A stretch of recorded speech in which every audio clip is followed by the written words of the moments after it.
Okay, I'm going live for the small group of you who are waiting for tonight's discussion. I'm going to need to up my game, I think, when it comes to organizing this sort of thing. The way my mind tends to work, is that when I'm running a game, I spend the whole day thinking about running that game I'm going to run that evening. And I compartmentalize. So I run a game. I've been running games and playing games on Monday nights and Tuesday nights. So I don't actually start thinking about my Wednesday stream until Wednesday when I'm at work.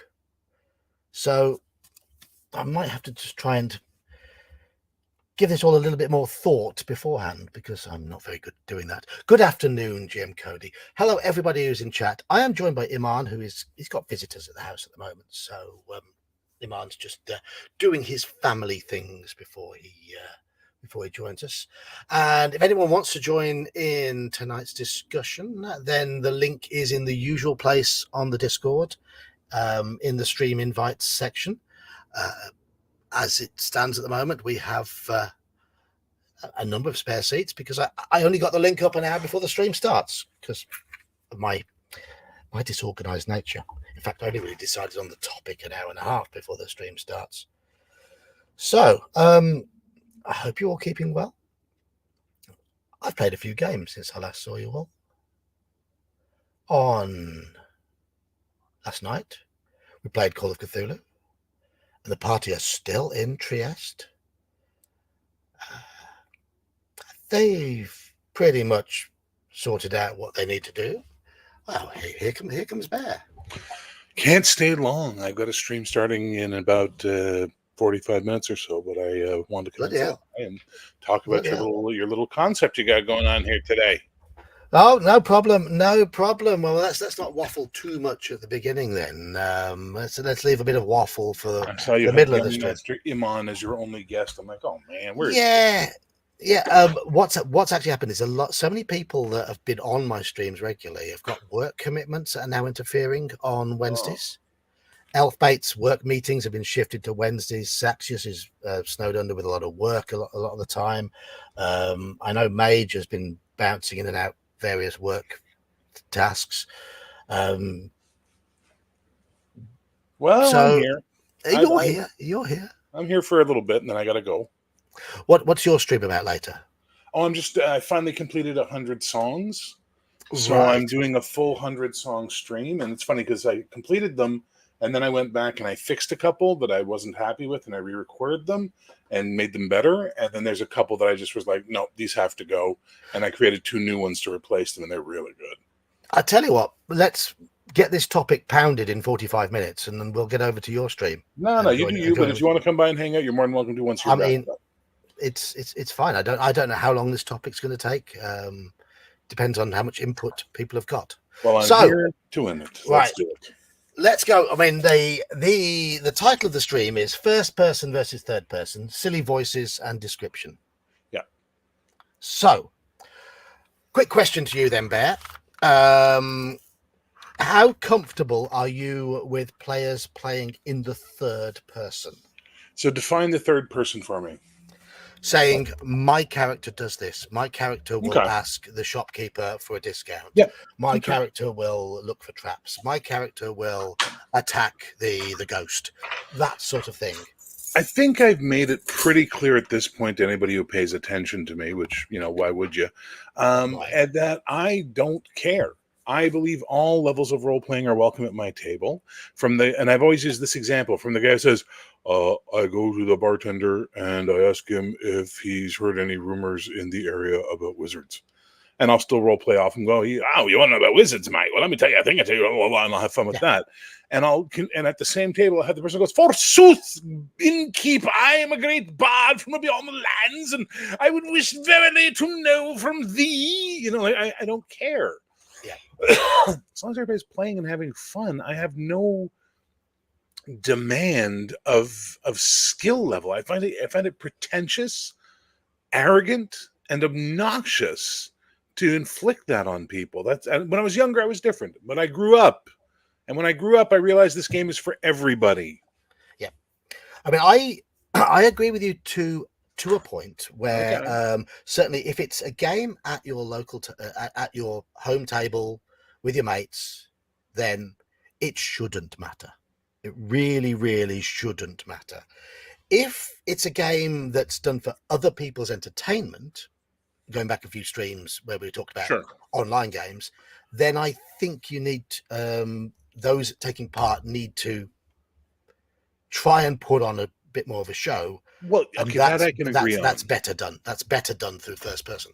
But that I can agree on to a point. Again, to a point, because ultimately, if I'm doing an online game, it's for the players in the online game. It's not for the audience. I'm not there to try and make the audience happy. I'm making the players happy.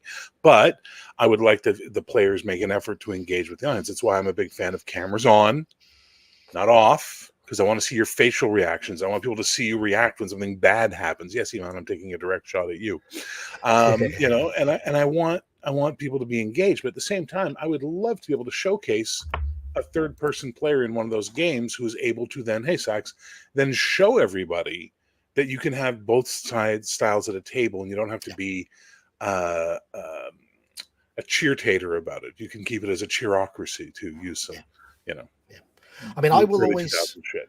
I mean, when I get a player at the table, I see it partly as my job to try and encourage them to role play in the first person if they're comfortable with it.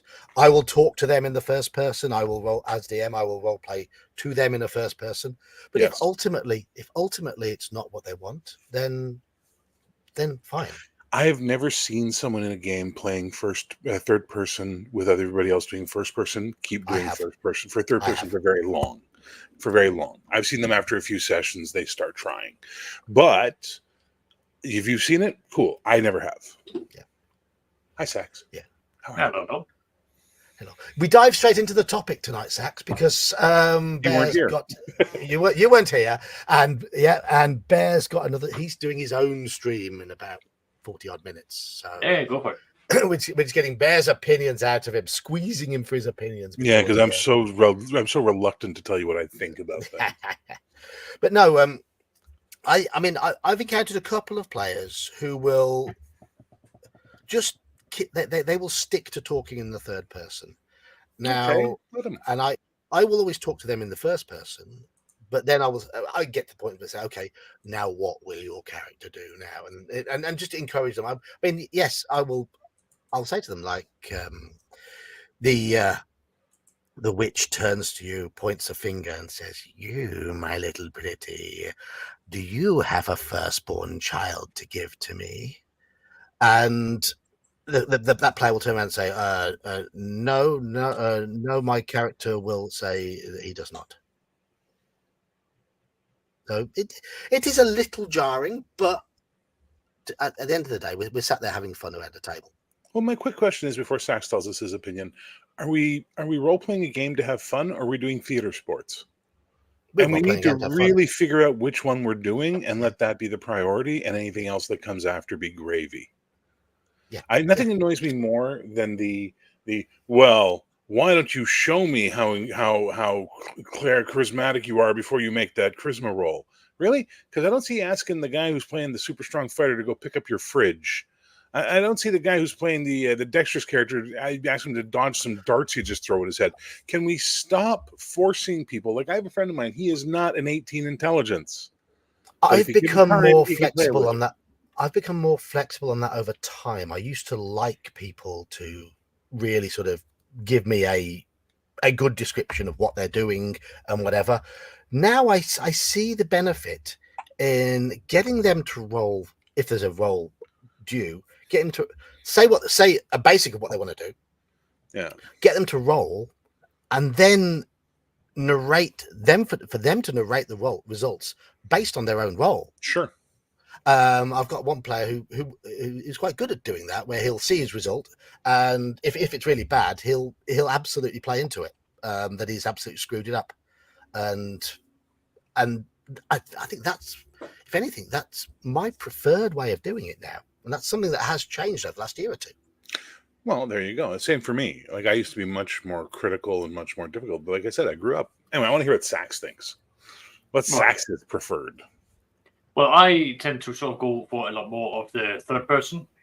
I am quite open. I am not really an actor.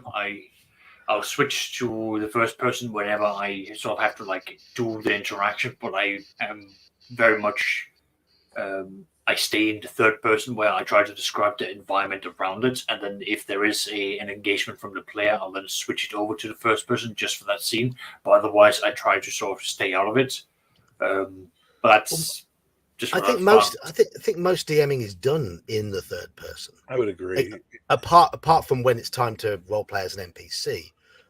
Could you imagine first person describing the scene? You have to have like an NPC there. Oh, my lads, this is quite a large room. I'd say it's 10 by 10, perhaps. And them frescoes look old and ancient, like there are some. What's that smell? You drive But them wait, nuts. the few times where I've been playing it, I go straight in for the first person and I keep it in that sort of framework because I just find it is easier for me to stay within the framework of the character, often deferring back to my character sheets for the stats to remind myself what it is and isn't that I should be mindful of. Because again, my weird and wonderful brain will go sort of like up and then like a tree will just sort of go out with ideas for things I would be going for. So I've got to like hold myself back. So otherwise, I'll start asking questions and almost leave the first person perspective and almost go into this omniscient of like, well, what does this player see here? What does he see over here? Like just sponging up as much information for me to analyze later, and then come back with like my my with my brain just having gone like, okay, here's what I think is happening. Here's what I think we're doing. I think I'm about 75% first person when I role play. I try and do as much as possible first person, but sometimes you describe what you're doing in a third person sense. Sometimes, but not all that often. I don't think that's my own personal way of playing. But I think it depends on the game as well. It also depends on the atmosphere of the game and the level of engagement. And the tone of the game. When we play our OSE games on a Saturday afternoon, they're so laid back, it just doesn't matter. It doesn't matter. It's a do what you want. But if I'm playing in Bear's game, I mean, I make a real effort to do as much as possible first person in that Stream Palladium game. Well, I appreciate that. I believe that's what people want to see, and we are there. We're there to enjoy ourselves, but we're also there. I think yes, primarily it's for our own enjoyment, but we have to bear in mind that there will be people there watching, enjoying it. And I think that's better done in first person. Thank you, Hungar. Speak of the devil, and he shall tip you $5 and call you a nerd. He's welcome. He can call me daddy if he wants to, or bitch, or whatever. Do you call him daddy? That's the question, really. And now we're off topic. Only when he asks very nicely. Only when he tips 20 or more. So yes, we are nerds. We are nerds. And to be really, really nerdy, Hungar, really, really nerdy, nerds doesn't need an apostrophe there. Now that is pedantic nerdery. That's pedantry. That's not nerdy. That is you, John. That is just you. Thank you, Hungar. Cheers. Cheers. And now Richard says, "What the fuck, Daddy?" Dear Lord, what have you unleashed? What have I unleashed? I've unleashed a beast. Yes. Dirty History and Hobby says, my only real concern is that players understand what informs their character's decisions. That it's consistent with the background, personality, etc. that they've posited for the character. I mean, that is key. You want them to be consistent, just as they expect you as DM to be consistent. You want the players to be consistent. It's a two-way thing.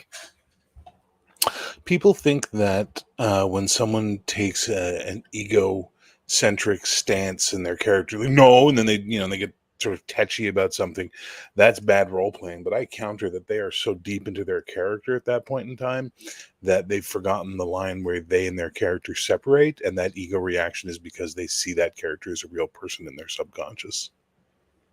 Oh right. Oh, so you see Devere as a real character, a real person. Absolutely. I think when you are playing Devere, I think you see him as a real character subconsciously, as a real person, as you. And I think Iman has the same thing as well, which is that's why when you guys start touching with each other, it gets a little, you know what I mean? It's like, and I think Cody does that as well. I think Cody does that very much so. I think Malachi gets overwhelmed and just stares. No, I'm just fucking with Malachi. It's fun to fuck with Malachi. I think the only person I would say that is absolutely role playing from a point of view of not being their character but playing their character would be Max Liao, because he makes decisions and choices based on what Dirty History Hobbies is talking about here. What would his character do? What's his personality? That's how he makes all his decisions, which is why you guys all go, fuck, I had so much fun. I played that character well. I'm so happy with it. And he goes, I don't think I'm playing my character well. But you're both getting great results. It's just how you're coming to those results is the different approach. Well, I think I've voted for Max more than anybody else. Everybody votes for Max. He's awesome. He does a great job. Yeah, he does. Yeah, he is clearly playing a character that is very, very long way away from him. And there is a skill in that, and there is a skill in doing that consistently. Yep, very much so. And yes, I mean, how many of us do play characters that represent little bits of our own personality, but we exaggerate them, we blow them all up way beyond what they really are for us. I can be a bit pedantic and a bit of a stick in the mud sometimes, so I've just really expanded that with Devere, because I find it easy to just make it into a caricature almost. To be a stiff-necked, pedantic fuck, yeah. I'm English. What do you expect? It's amazing that you can pull that off. I'm so shocked. I'm English. What do you expect? That's us down to a T. So I've had enough encounters with far more English people than me, so I can use that as well as. Yeah, absolutely. So one of the things when I first started acting, my mother of all people, someone showed her something I was in, and she went, "He's not acting; he's just being himself." And I was like, "Yes, perfect." You know, she thought she was insulting me because she was that kind of person. She'd take a shot at you, but I was like, "You just complimented me," because for me, what acting is, for the style of acting I do, I find out where I and the character exist in the same place, and then I live there while I'm playing that character, right? And I do that in role playing as well. When I do play, which is rare, for example, in Cody's game, John Prester, the Bastard Sword, is a gruff, cynical, mean, aggressive, honor-bound person. Well, there are places in my personality that exists, and those are where I live while I'm playing that character, while pulling a voice, as people like to say. But for some people and for some actors, it's more of a methodology. It's I will figure out who the character is, and then I will become that character. And I've seen people do that in role playing as well. I think I would say that that's something that Max Liao is doing. He's figured out who the character is, and he's struggling and striving towards achieving what he thinks the character is. All of this to say, when people say things like actors can't role play, they're full of shit and they don't know what they're talking about, and it's coming out of their ass as opposed to their mouth. I don't care, though, at the end of the day, going back to my initial opening statement on this, if you're an actor, if you're a housewife, if you're a school child, I don't care what you do. Be you, have a good time. And if that means being really in character and putting on the these and the thous and the verilies, have a grand day. Have at it. Have fun. If that means, it's the bartender, do that too. You know what I mean? Like, eventually, I find everyone shakes it out in the long run and finds their style. Yeah, absolutely. Oh, yeah. Absolutely. I mean, at the end of the day, for most of us, it's a hobby. Yeah. And a part of the hobby is the escapism. And a part of that escapism is to become something at least tangent to ourselves that we can explore and have fun with. Sure. And from the people I've talked to, coming home after having had a week of hard days of being an accountant, be working in the office, working construction, and then just shedding that and be like, we're now going to be something else. We're now going to go. We're going to do awesome things. Yeah. Hello, Sharky and Bones Multi-Language 11. That's a very long name. Not seen you here before. Welcome. It's a heck of a name. Cool. That's good. Very corgi or a palm in his picture. But yes, we play games, yes, largely to get away from the humdrum aspects of the real world that drag us down, especially now we're working people with some of us, most of us have got dependencies. Some of it, whether they, well, we all have, I think, whether they be children, a spouse, cats, dogs, whatever. Mass hysteria. We have responsibilities, and playing a game gets us away from those responsibilities. I would say it does provide you with some other responsibilities, but they're different than they're the ones we willingly take on because we enjoy them. I'm not saying that I don't enjoy having a family, but it's a very different feeling, and you can get out just and be silly. We can be silly. We can be someone we're not. But I think 9 times out of 10, there'll be a bit of us in our characters. I have a buddy of mine who I role played with in college, and we still talk from time to time. I haven't role played with him in 10 years or something. But when he would role play, he used what I like to refer to as the Burt Reynolds technique of acting for his characters. In that, no matter what the character was, it was Burt Reynolds playing the character. Michael Caine. Yeah, Michael Caine is a prime example of someone who, when he does his acting, he acts exactly the same in every role that he does. And so it didn't matter. Like, oh, you're a priest from Russia. You sound exactly like this dude from Ontario. Oh, you're a space pirate from Nebulon 5 who sounds exactly like this guy from Russia. Or from Ontario. Doesn't matter. He's having fun. We were having fun playing with him. We had a good time. Isn't that what matters? And I think the older I get and the more I deal with people outside of my personal, in real life table circle, the more I realize how many people have forgotten the simplest rule, which is, aren't we just here to have fun? And if your method of fun is criticizing other people, then you're not here to have fun. You're working out some damage, and go do that on your own time, not the table, please. Correct. But I'm also a cynical prick, so what are you going to do? Why not? Why not be? So, Saxis, you're saying you spend a lot of time in third person. Yeah. That's mainly because you're a almost perma DM, though, isn't it? Yeah, by choice at this point. And it's fair to say, as a DM, it is much easier to describe an environment, and that is the DM's job. No matter what some people say, that is the DM's job, to frame the environment, to describe the environment. The players can add details, and the DM should encourage the players to add details and flesh things out within the constraints of the environment as presented by the DM. But it is easier, certainly as DM, to describe what people see, rather than as Bear's already said, describing in the first person would be very, very difficult. But for me, when I'm playing, I find it easier to describe what my character is doing in the first person. It allows me to picture things a little more consistently. I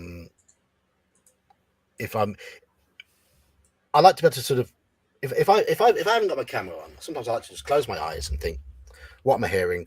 What am I picturing? What am I doing as that character? And I find that easier to work with than the thought of, my character is doing this, my character is doing that. And I think that's one reason why I don't tend to enjoy games done with a visual representation as much as with as much as I enjoy games which are more theatre of the mind. I think I'm actually with you on that. I think I prefer theatre of the mind. I think I tried battle maps and all that fun stuff. And it was useful, and I saw the benefit in it, but I also found it distracting and slowed everything down. It pulls me out of being the character. It makes me think more in the third person, and I don't particularly like that. Well, you, Sax? I mean, I use most of my games these days are online, so I liberally use battle maps. I go out of my way to always have some form of visual out there for people to look at, to sort of show, like, this is the backdrop, this is the environment, this is what's going on here. It's very rare. These days, it's rare for me to default over to Theatre of the Mind, unless it's my real life group, in which case I only do Theatre of the Mind, and I will have something like this, where I'll just open up, scribble, and then that's it, and then the rest is written. But the majority of my games are set for Theatre of the Mind. That is, again, down to how I work. It's very much, tactical. Here's what's going on. That's what's going on over here. I also have groups where it is that sort of orientation of like what's going on, what's in front of us, what are we thinking about, what's happening here. And then when it switches over to a more role-playing thing, I will then have background ambience. I will have a picture up to sort of show them where they are, if they're in the dungeon, if they're in the forest, if they're in the city. That's all what I do. Like, I'm very visual. There are things in front of you. There are things that's going on. You've got to engage with that. You've got to think, look around. With the game that Eli was in, one of the things that I would do is that I would limit each player's visibility, what they could see, because with Roll20, you can see what other people can see, but I found a way to limit it so that you can only see what your character can see, forcing you to communicate when you're moving across larger maps. So that's me. That's sort of how I go about it. But I've got a very, to no one's surprise, my approach of these things are very much geared toward that, because I do also try to give my players a hard time. Yes, yeah. I want to just pick you up on, Saxius, but just going to bring up a few comments. Dirty history and hobbies. Characters should grow through their experiences. There's plenty of room to change the character's nature based on how the character's engaged with the ongoing campaign. To me, that is the most crucial part of playing a role in the game. Yep. Your character should react and learn from what they react to what they encounter and learn from what they encounter. And you should be trying to make decisions based on what your character has learned. Sure. Yeah. Working on that, my 5th edition game where they are basically discovering the Americas. Before the entire game began, I asked all the players, why are you here? Why have you escaped from the old world? Why are you now in the new world? And now we are almost a year into the campaign. I've now found the perfect spot where I've asked each player, you started out with these goals. This is where you are now. You now have a moment to reflect. Why is your character on this path? Why have you deviated? And I've now made the players sit down and think, wow, like I've started here, but like I'm now ending up over here. Like why have I taken this path? I'm trying to make them reflect, because they've made choices as a group. Some of them have come over here going like, I want to escape because I'm a warlock of Cthulhu. I am persecuted, but I want to spread my beliefs here in this new land and start a cult. That character hasn't gotten anywhere with that. As a matter of fact, they've gone out of their way to suppress the cult. So they're now having to reflect a little bit. Yep. General Nut, he likes using maps. He likes seeing maps. He likes seeing visual representations. Nothing wrong with that. To each to their own. My point of view here was coming from a sense of I like to try and think in my character as much as possible, and I am pulled out of that by having a visual representation, which I find it almost limits my imagination. It limits what my brain is seeing. I find it makes the game more mechanical as well. Yeah. Yes, to the mechanics. I can't say I agree with the engagement, because you will have a map of like a room, but you'll still start asking questions like, okay, can I take a check and can I use that as an improvised item? Are there any cutlery? Are there any drinks? Or you start asking questions about the environment, but it still gives you the idea of like, this is sort of your environment you are in. At least you've got places that you can sort of look at to sort of go like, okay, this is what we're inside. It might be a problem with me, but if I see, let's say, like an old school map with a blank room, just grid laid out, just showing the dimensions, I struggle then to picture the room with its furnishings. I find it much easier to picture the room if it is described to me. Okay, I see. You and I are different because I furnish the rooms. Yeah. I will go out of my way to sort of put in like this is a dungeon, torture dungeon. So I will have all sorts of instruments. Blood is placed all over it, like these sort of things. This is now a bed chamber. I will have a bed, several things, wardrobes. I go out of my way to then decorate it so that there are places where players can look at to sort of get an idea of like this is what we're looking at. It is not the be all end all. They can still turn around and say like, well, where is the hand mirror? Well, you'll find it over there. Where is this? Where is that? I'm not going to go down to I find a lot of players though limit themselves to what they see on the map. If you put a lot of decoration in there, players often limit themselves to what they actually see. That's fair enough. What is General not strongly disagreeing with? The idea that maps affect the imagination and how you picture the environment. Which side are you guys on? Well, I'm agreeing with not. I think you can still use it very well. I believe John and Bear are on the view that it does bring some limitations, and I'm not going to disagree though that there are going to be limitations, and you are right, John. There are going to be players that will look at it and go like, "This is what's in front of me. There's nothing else but this which is in front of me." Fair. But I've also got players that has looked at it and basically gone like, well, I'm still going to ask questions. I'm going to ask a million questions. You're going to be sick of me at the end of the day. I was like, that's great. You're asking the real questions that sort of takes that extra step. I would want players to ask questions. I would really, really want them to. But so I'm going to pick you up on Saxius. I know you don't particularly like me mentioning this particular game that me and Nut played. It doesn't stop you, does it? It doesn't stop me, no. But we played that Theatre of the Mind. Yeah. Did that take you out of your comfort zone a little bit playing that Theatre? No, because no, not at all. Like just because I have a tendency of doing it one way doesn't mean that what you saw there, that's still me going like, okay, well, I know how to run Theatre of the Mind. That is my skills. These are not things I've doled at all. I still do it, as I said, with my 5th edition one. I'm very comfortable in both areas. I just know that I excel more when it comes to the visuals because, again, with the amount, I make my hobby a second job with the amount of work that I put into it. So that's I'm probably the same. Yeah, I wouldn't say I'm far off there either. But I say though, was it so much of a problem for the game for the fact that me, you, Nut, Gingerbeard probably all had slightly different ways in which we visualized our barn? That's fine. It didn't matter. It didn't matter.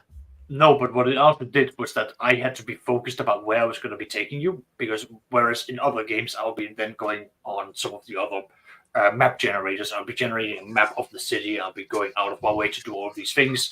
With that game, because it was all Theatre of Mind, I didn't need to do that because every place you were going to, okay, that's the focus point. The rest of the world doesn't matter. It is just that area, and you can all fill it out however you want. Because there was when you were fighting one of the fey creatures that's, when they attack you, they inject you with their eggs. Is that the miller's wife? Oh, yeah, whatever. Like, yes, that thing. See, I was picturing you going between two large, rolling hills with, forestry around you, forestry like getting greater and greater up on either side. But I would imagine no one in the entire game was visualizing it the same way. But that's because it didn't matter. But you fill in your own blanks, and that's the part where, again, Theatre of the Mind is good when you've got players with active imaginations. When you've got players who've got no imaginations, they will sit there. It's a blank canvas in their minds, and they will sit go like, "Are there trees around us? Where am I? What's going on?" That sort of thing. That's another thing. That's something else you will have to quickly sort of cope with doing sort of quick. There are hills, there are trees, there are shrubberies. You're on the path. Go. At that point, they've got a quick picture that they can work with. Yeah, well, I have to say, having those different visualizations, it didn't affect us, but I would say that myself, Nutty, and Gingerbeard, we all sort of lent into the world, and I would class us all as being certainly above average in terms of how imaginative we were when we were playing. So when I run OSE, I will have a representation on a map. I will do that simply because it's a much more laid back game. And the people there playing that game I don't think they're so het up about descriptions. But Call of Cthulhu on a Tuesday night, I'm not going to. The only maps that the characters get is a general sort of map of the city showing landmarks.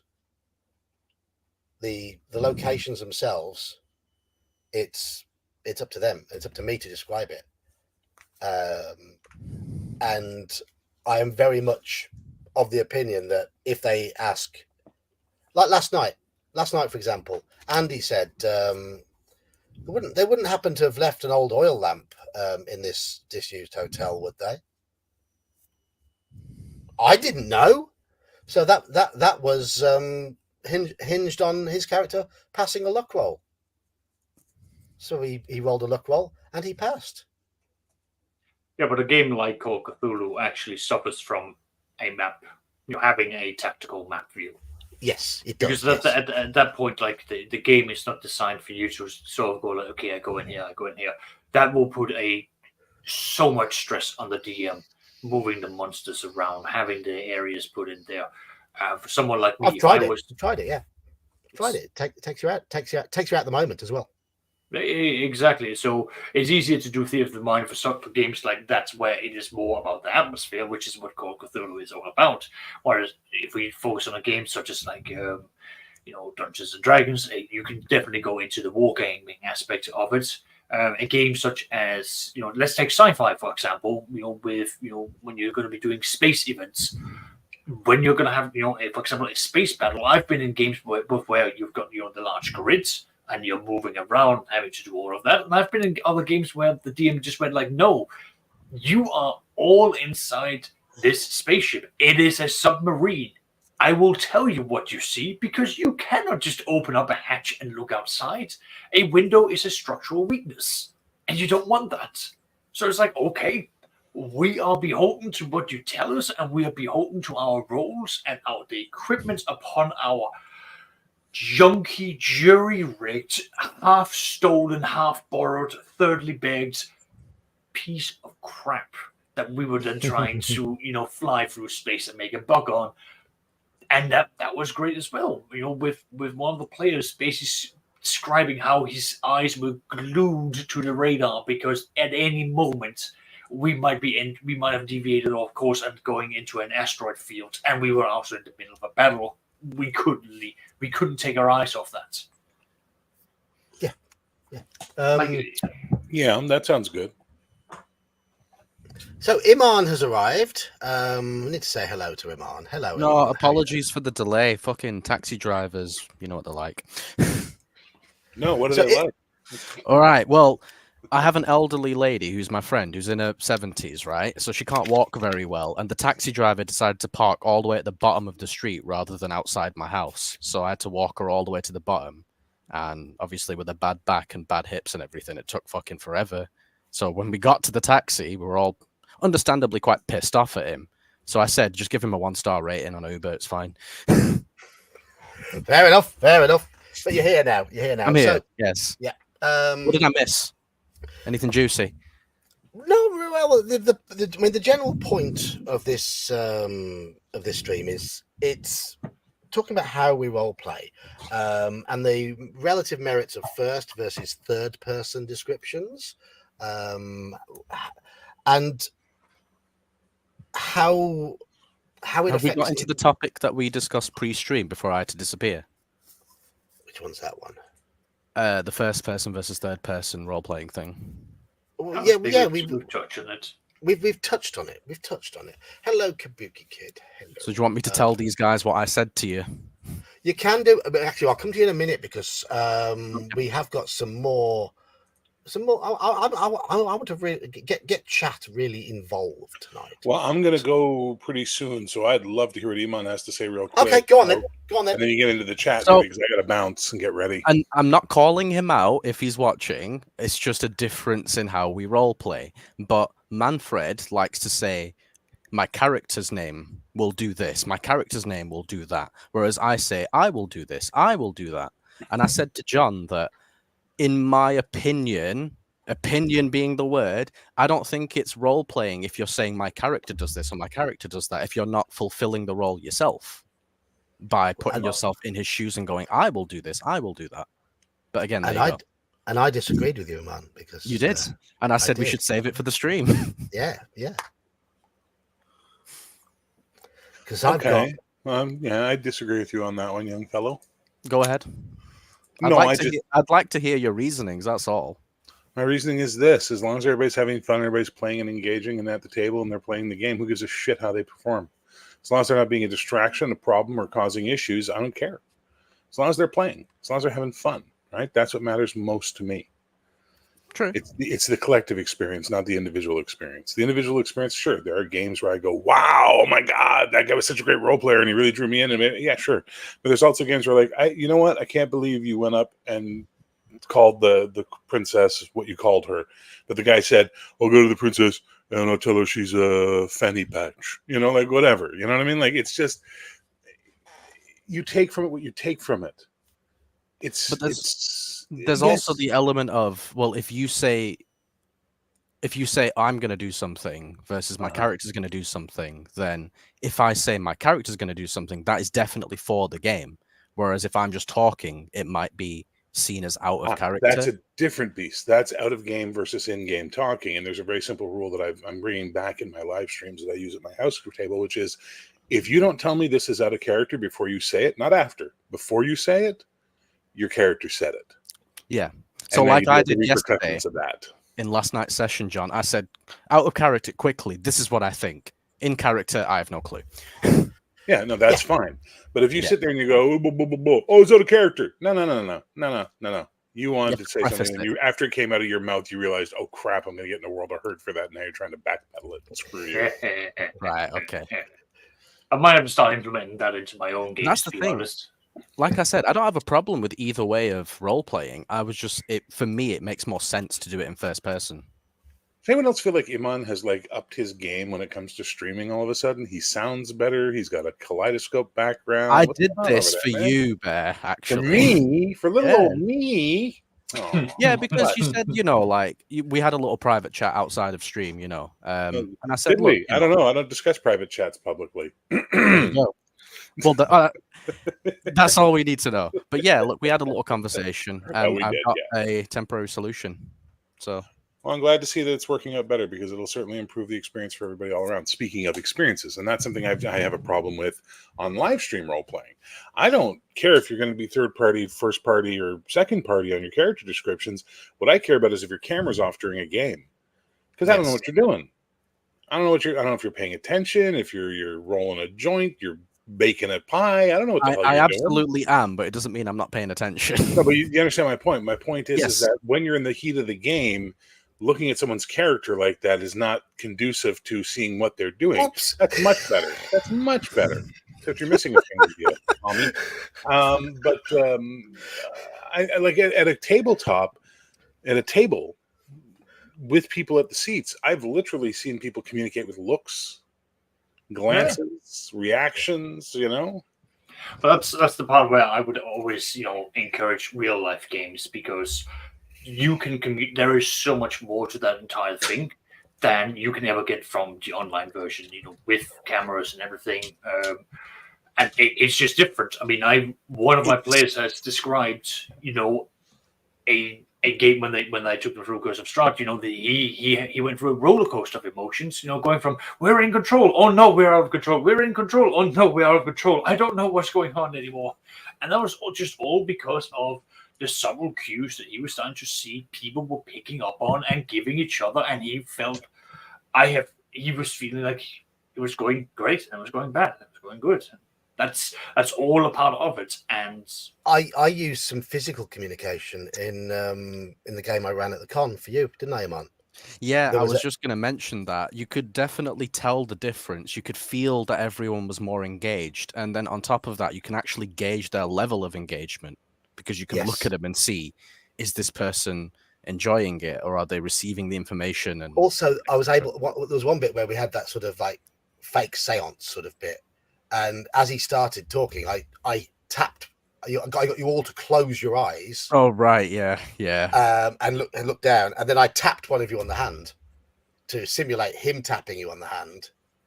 And if you reacted to that, then you had to make a power check. Yes. The character had to make a power check because he was staring at you. So, Mac, I'm not sure what Mac Thompson's he says, sorry, I disagree, but an RPer and a gamer are two different things.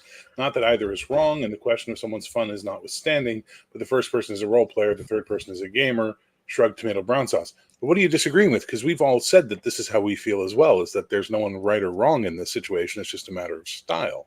So what exactly are you disagreeing with, Mac? Sorry. It doesn't seem like he's disagreeing. It seems like he's just voicing his opinion, which seems to match mine. Yeah, but I'm trying. But see, he says sorry, but I disagree. What do you disagree with? I didn't see that. Sorry. Yeah, he said sorry, but I disagree. Oh, I see it. I figure what he disagrees with, since he just agreed with everything we've all said. I didn't make them close their eyes and hold hands, Richard. Oh my god, that would be funny. I just made them close their eyes. That's what I pictured. I was picturing you getting all these grown men sitting there going, we've got to hold hands. We've got to summon, what the hell are you thinking? Ringa Rosie's over here. No, I made them all close their eyes and place their hands on the table. By the way, he says he's sticking up for you. I didn't realize we were picking on you, so I'm sorry, Iman. I didn't mean to pick on you, buddy. What? No, I didn't feel like you were picking on me. Shut up. I said I'm sorry. Hey, I asked for your opinion. I don't have a right to get offended after that. Yes, you do. Anyway, Bear, haven't you got a stream to bugger off to? I got to bugger off, guys. So I guess that's John's sign for me to fuck off up the model village. So I'm gonna go, and you guys have a great rest of your steam. And glad that we got the ball kicked off, and everybody's now communicating and having fun. Yeah. Looking forward to Saturday, sir. So am I. Indeed. Bye now. See ya. Bye. See ya. Just to remind everybody that the next episode of our Saturday Palladium game this week. Myself and Iman will be playing in Bear's game, and you'll see what happens to Devere and Navri and all the others in the group. Let's see what sort of nonsense we get ourselves in, and you'll see us role play in our chosen manner. I'm going to respond now to what sort of Mac was saying. I don't feel that a character, that a player describing everything in third person is necessarily not role playing, because I consider role playing to be quite a wide definition, and there are different aspects of role playing. You have the acting side where you're acting as a character, and into that you get the improvisation. And some people are good at that, some aren't. Some are confident at that, some aren't. But also, you have the interacting with the environment aspect, and you can do that in either first person or third person. Personally, I find it easier as a player to do that in the first person. As a DM, I find it easier to present it in the third person. But I switch. I very much agree with. Yeah. But I switch to first person when I'm playing the NPCs. Dealing with the players, I try and bounce between the two, but we can tell as players from the tonal shift that he's doing a character or he's doing a description. But it takes practice to get to that sort of level. I do try to vary my voice. Another aspect of role playing is simply performing your role in the party. If you are the paladin in the party, are you protecting the innocent? Are you protecting the weak? Are you smiting evil? Are you healing your friends? Are you leading? These are all paladin roles. So you are still, and also there is working within the game mechanics. It's all encompassed in the concept of role play, and we're all different. We have different preferences and different leanings in how we approach it. When I'm role playing, I tried to ignore the game mechanics as much as possible. I don't like my players when I'm running a game to ask to invoke certain mechanics. I would rather they describe what their character is doing, or in first or third person, and then I call for mechanics, or if possible, I do it in the background. But each to their own. So yesterday, how I did it, is that okay? Absolutely fine. Yes. Yeah, absolutely fine. Because I didn't actually say. I mean, I said what I wanted to roll for, but I said it in a way that I didn't say, "Can I roll for this?" I said, "Oh, can my character use his occult knowledge to, identify blah blah blah, whatever it was." I would prefer to say, does my character know anything about that? Okay. Or do I know anything about that if you're speaking in first person? At which point, if it's apt, I would then say, well, we'll find out, shall we? But that's where I go out of character to ask you as the GM. You don't need to do that. I mean, just let me then say, bring in the mechanics as needed and say, okay, this is where you make a roll for occult, or you make a roll for history, or you make a roll for archaeology, or whatever's relevant. So, I mean, a lot of players will do that, though. I'm getting better, though. I'm trying. Yeah, a lot of players will do it, especially a lot of newer players. It takes time to fully trust the DM to pick up on what you're trying to do. So, well, you know my language better now, don't you? Yeah. And I think as well as that, I've gotten more confident as a player to be able to say things in character more and ask less questions. Yeah, it's fine. It's absolutely fine. Yeah, it takes confidence to do that. It takes confidence. Because I feel like yesterday I was making a lot of the decisions, not in a bad way, but I was like, oh shit, am I letting everyone else talk enough? Because normally it's the other way around. Yeah. Well, don't worry about it. Don't worry. It all comes with confidence. And as with last night's session, it's good that we gave Mike some background, because Mike's normally quite a upfront and forward player. But I was noticing how quiet he was last night. But that was because he has just joined the campaign and he doesn't know what you've all been up to. Yeah, because his journey up until Trieste could have been different to how ours was. Absolutely. So, Saxius, you're sat there. Sorry. Quietly. You're sat there quietly at the moment. I'm going to make a little statement now, and I would say that most players, when they start out, will be more comfortable playing in the third person. And playing in the third person is often a good way to learn the basics. And it takes time and confidence to bring out first person play if they're the sort of player who's going to lean into that. Is that a fair statement? Yeah. Speaking from my own experience, I can say that's wholeheartedly true. The only exception I can think of are the people who've already done like drama classes or anything like that, where they try to get into it, but I don't think that is your typical player. No, it's certainly not your typical player. I mean, your typical nerd like us is probably going to be a little bit nervous to start with. The only reason I have a degree of confidence about me is I've been hosting pub quizzes for 27 years, so I'm used to dealing with a rabble in a room. But I was very nervous when I started doing that, and now I can sit in front of a room of 100 people and talk shit for 2 hours. So I'm not scared of running a role play game for 5 or 6 people on a Tuesday night. But before that, it took a few drinks to make me come out of my shell. Daniel, and look at that. Right, okay. So RPG Dad's got it. Andy's got it. Excellent. I don't know who Journal M is. I've seen Long Shot here once or twice, but look at this. This is nepotism. This is nepotism. Yeah, there's 3 out of 5 that are regulars, right? But no, look at this. Look at it. Oh no! What am I doing? What am I saying? I don't know. What are you saying? Zatarok is Squirrel Hermit's wife. Yeah, I was thinking Squirrel Hermit had given that. No, it's Daniel who's given that. No. No, don't apologize for being late, Daniel. We're glad to have you here. I was just moving Zatarok into Daniel's home there for a moment. But no, of course, Zatarok is Squirrel Hermit's missus. That's me getting old and confused. I do apologize. I'm still reeling from Squirrel Hermit's donation last week. Yeah. absolutely. That was amazing. That was amazing. So, but yes, seeing as Zatuok's husband, I won't say husband, other half, gave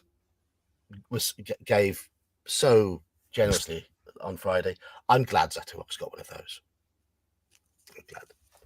Right, so thank you, Daniel. Daniel, you're a star. Right, where were we? New players, and they are normally playing third person when they join Yes. Oh, that's right. Yeah. And I think what General Nut is said here is what I try to do. You can get a player into first-person character often as DM by addressing them as an NPC, and that is what I try to do. If it's a new player, I will try and break the ice by speaking to them as an NPC, and often I will make that first NPC. I'll go out of my way to try and make myself sound a bit daft. To say, look, I have no shame. Like So Arthur Butters. Don't worry about it. Oh, yeah, yes, Arthur Butters, yes, yeah. And that's my technique to get characters to get players to feel more comfortable and bring them out and hopefully speak more in first person is to make myself into more of an object of fun. A caricature of sorts. A caricature of sorts, yes. And I think that benefits them. I think it benefits once they realise that the silly old fool running the game really is a silly old fool and doesn't care about being a silly old fool, then they too can be silly old fools. Because that's what we're there to do. We're there to be silly old fools and have fun. I suppose it depends on what you consider to be fun. Yeah, maybe I was guilty of that at first as well, Andy. Maybe not as much these days, but maybe every now and then I still do it. Yeah. Yes. Asking. I mean, but if you think about it, I've only been role-playing consistently weekly since January, so... Yeah. And you didn't play your first time you played was at the start of last year, and even then you were quite inconsistent, just sort of popping in and occasionally. And it's really been since just sort of dipping my toes into the pool to see how it is. Yeah. I mean, yes, but you're also I'd say it's no longer toes. You're probably like knees deep at this point.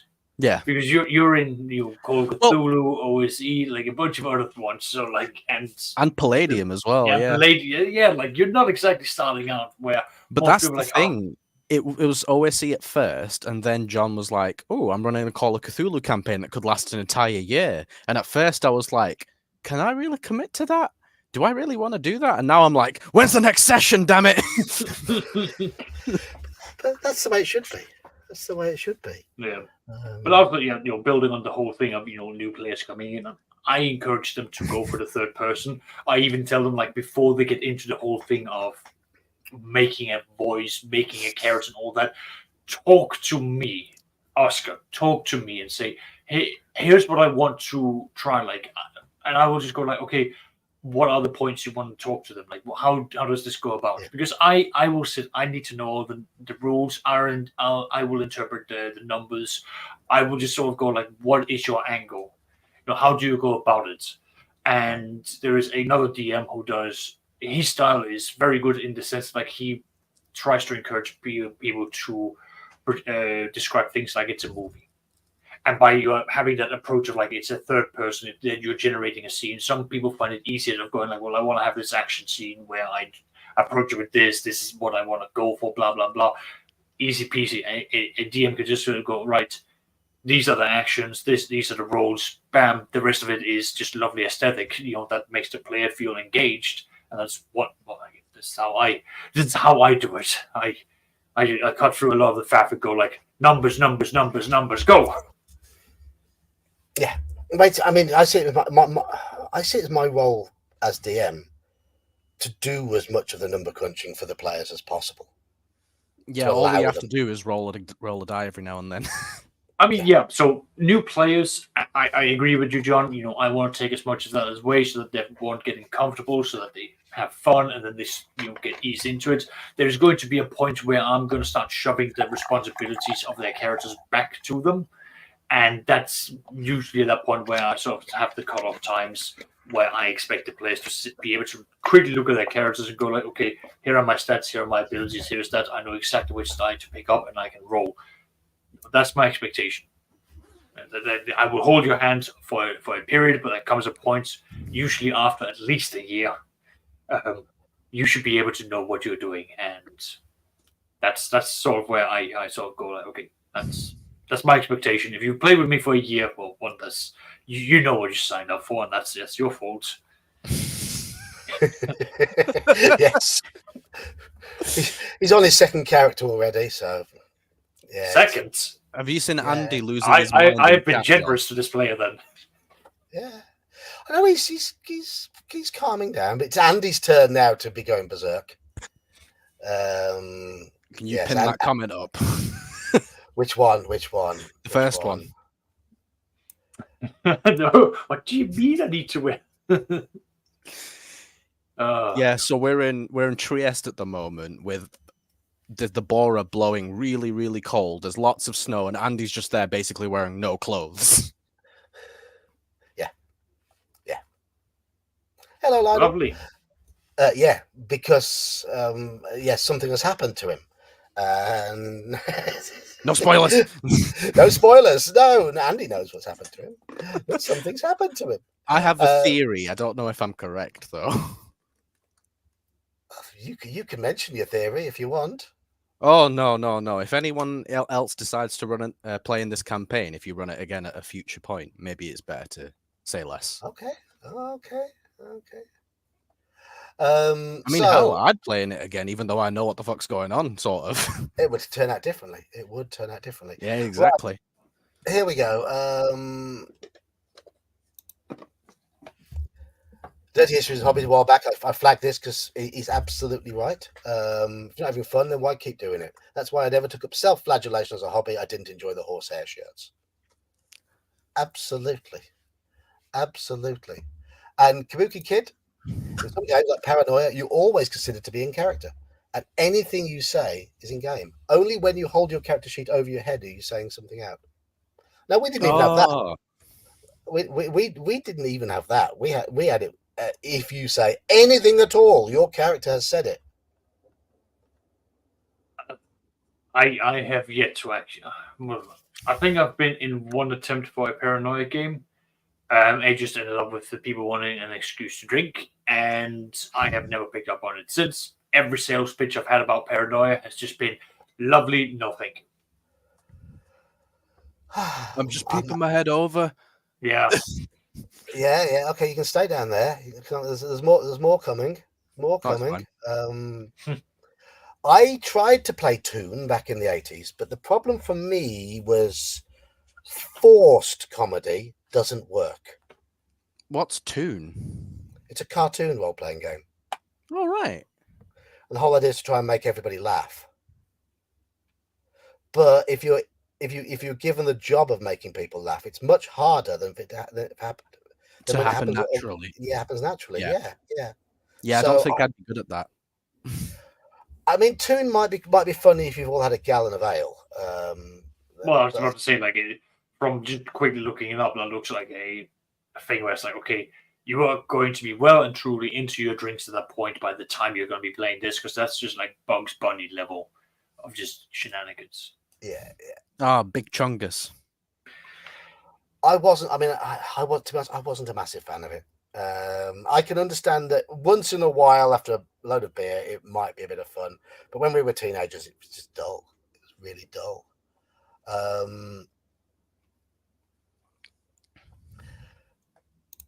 I mean, yeah. General looks going back, seeing a reaction. It's nice to see a reaction. Don't feel it's a must online. I think we were quite vocal with our reactions in Saxis's game. I think that was the key. I don't know. Yes, a lot of times it was just out of left field.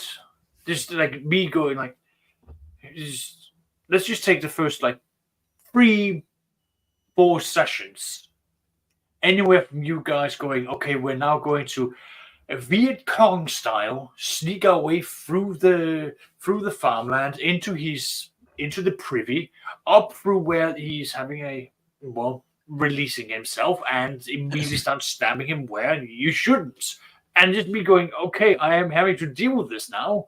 The whole setup of like, I will lick it and it belongs to me. Okay, these are the rules now. I now have to abide by it. Why? Because I am letting these lunatics run the game.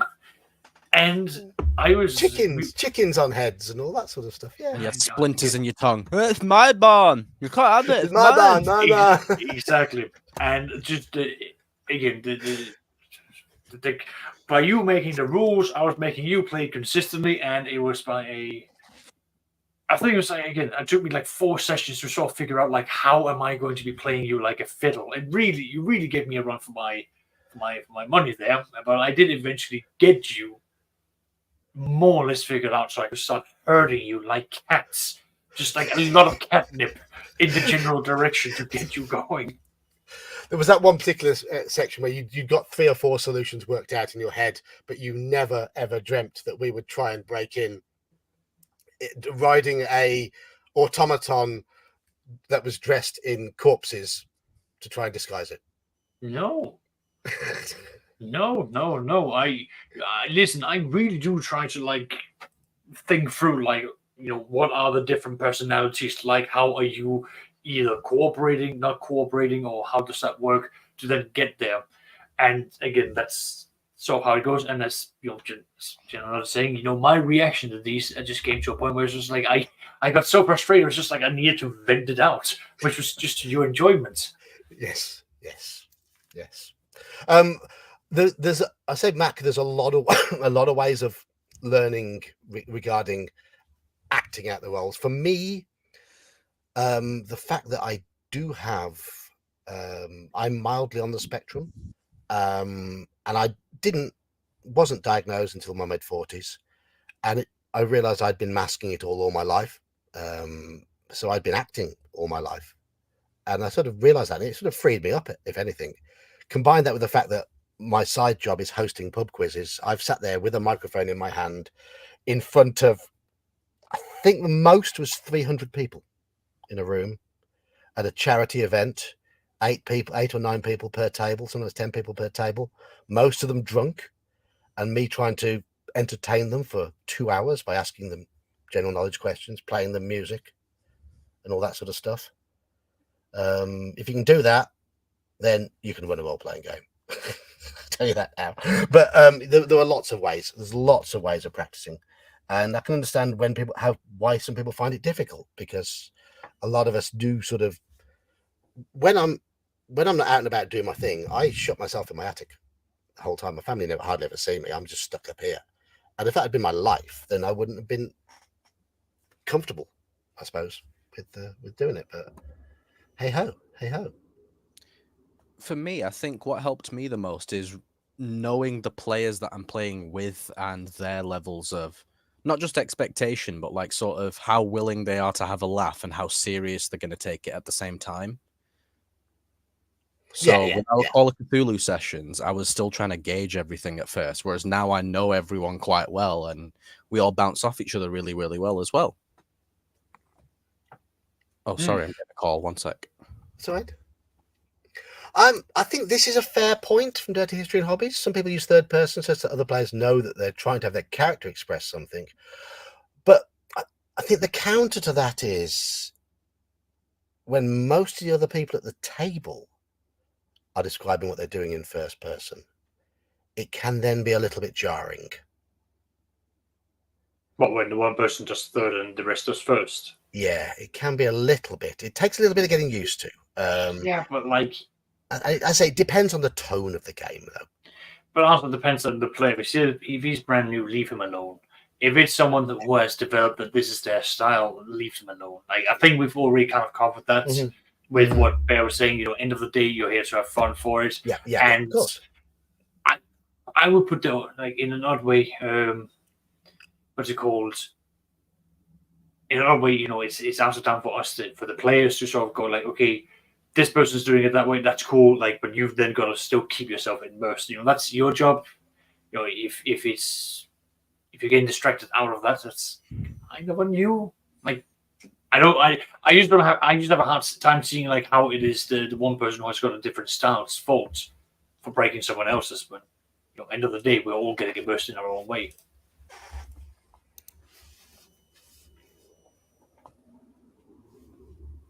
I've got nothing to say to that. No, yeah. Yeah. There are odd things that go on in my head. Have you been listening to his Call of Cthulhu sessions in the background or something? He's played in loads of them. Yeah, well, unfortunately, he's one of the OGs of gaming on my channel. It's only gotten worse since you left, General Nut. He's so unhinged. Please save me. I'm sorry. I'm sorry if I lean into the madness of Call of Cthulhu. I love it. Really. You just everything I hear about you and Call of Cthulhu, John. It just seems to be an excuse for you to just switch flip a switch, open a valve, and just let out all the chained up madness that you've got. 52 years of frustration. Yeah, all the shit that pisses him off during the week, he saves it for Tuesdays at 7:30 p.m. UK time. Yep. I've had to deal with the public for my entire working life. 52 years. I have 8 years of dealing with clients that don't know how to ship, and they are in the shipping industry. I mean, listen, I have done amazing well when it's come to portraying incompetent people in the corporate world when I run Shadowrun, sci-fi games, or anything like that. The moment you encounter any mega corporations, I will show you people that should not be in that world. Why? I've dealt with them. I have worked for them. People get promoted to beyond their level of competence, I found. Well, so here it's an odd thing. Like, you find some people where they keep on being promoted because they're just confident, but they're not competent. Yep. So they get put up and up and up until they are so high up that the results literally start reflecting, and at that point they either hit a dead end because unless you work in other places where you don't have labor law protections. Yeah. Sorry, I'm getting way off topic there. But my point is that's something you can also get into, and again, my real life experience allows me to bring out that first person experience when you're role playing it. Having a manager look at you and go, "What are you talking about?" It's like talking about your most important client. Do you not know them? Nope. What do you mean? I haven't seen them on my reports. Hello, Mage. Hello. Right, something we didn't do at the start of tonight's stream, because Bear had to get off. We dive straight into the topic. So I'm going to have a little bit of an interlude now. A little bit of an interlude where we just talk about our last week before we go back to the topic. I think that's so keep chatting away in chat. I will flag things up. Hello, Manfred. How you doing? I just want to announce that I today bought my ticket to travel to Canada. I will be flying Iceland Air, stopping in it's the International Iceland Airport, which is not it's Keflavik. It's near Reykjavik. So I get to see Iceland. And Mage, I've sent you the times of the flight. It's all not there to meet him at the airport. He's gonna smack you when he sees you. I will conduct a ritual, and somebody may have to die for me to perform the ritual. Anyway, that is done. Games played recently. Iceland sounds cozy to Harold. Yes. I'll be flying over Greenland as well, the wonderfully named Greenland, because it isn't. Mm-hmm. So we played Call of Cthulhu last night. You are coming towards the end of the Trieste chapter. I've successfully delayed you for 3 sessions to go to make sure you go to the end of the chapter at the end of the chapter rather than at the beginning. So I think that's worked. Top Flamingo, don't catch a cold while you're there. They might euthanize me. To be honest, I could probably do with being lobotomized. Is that still a thing over there? But I think, yeah, my diversionary tactics have pretty much got you back, as Sax just saying, back where I want you to be, because they were pretty much going to head towards the end of the adventure without having found anything out at all, which would have been really, really bad. Now they've found things out.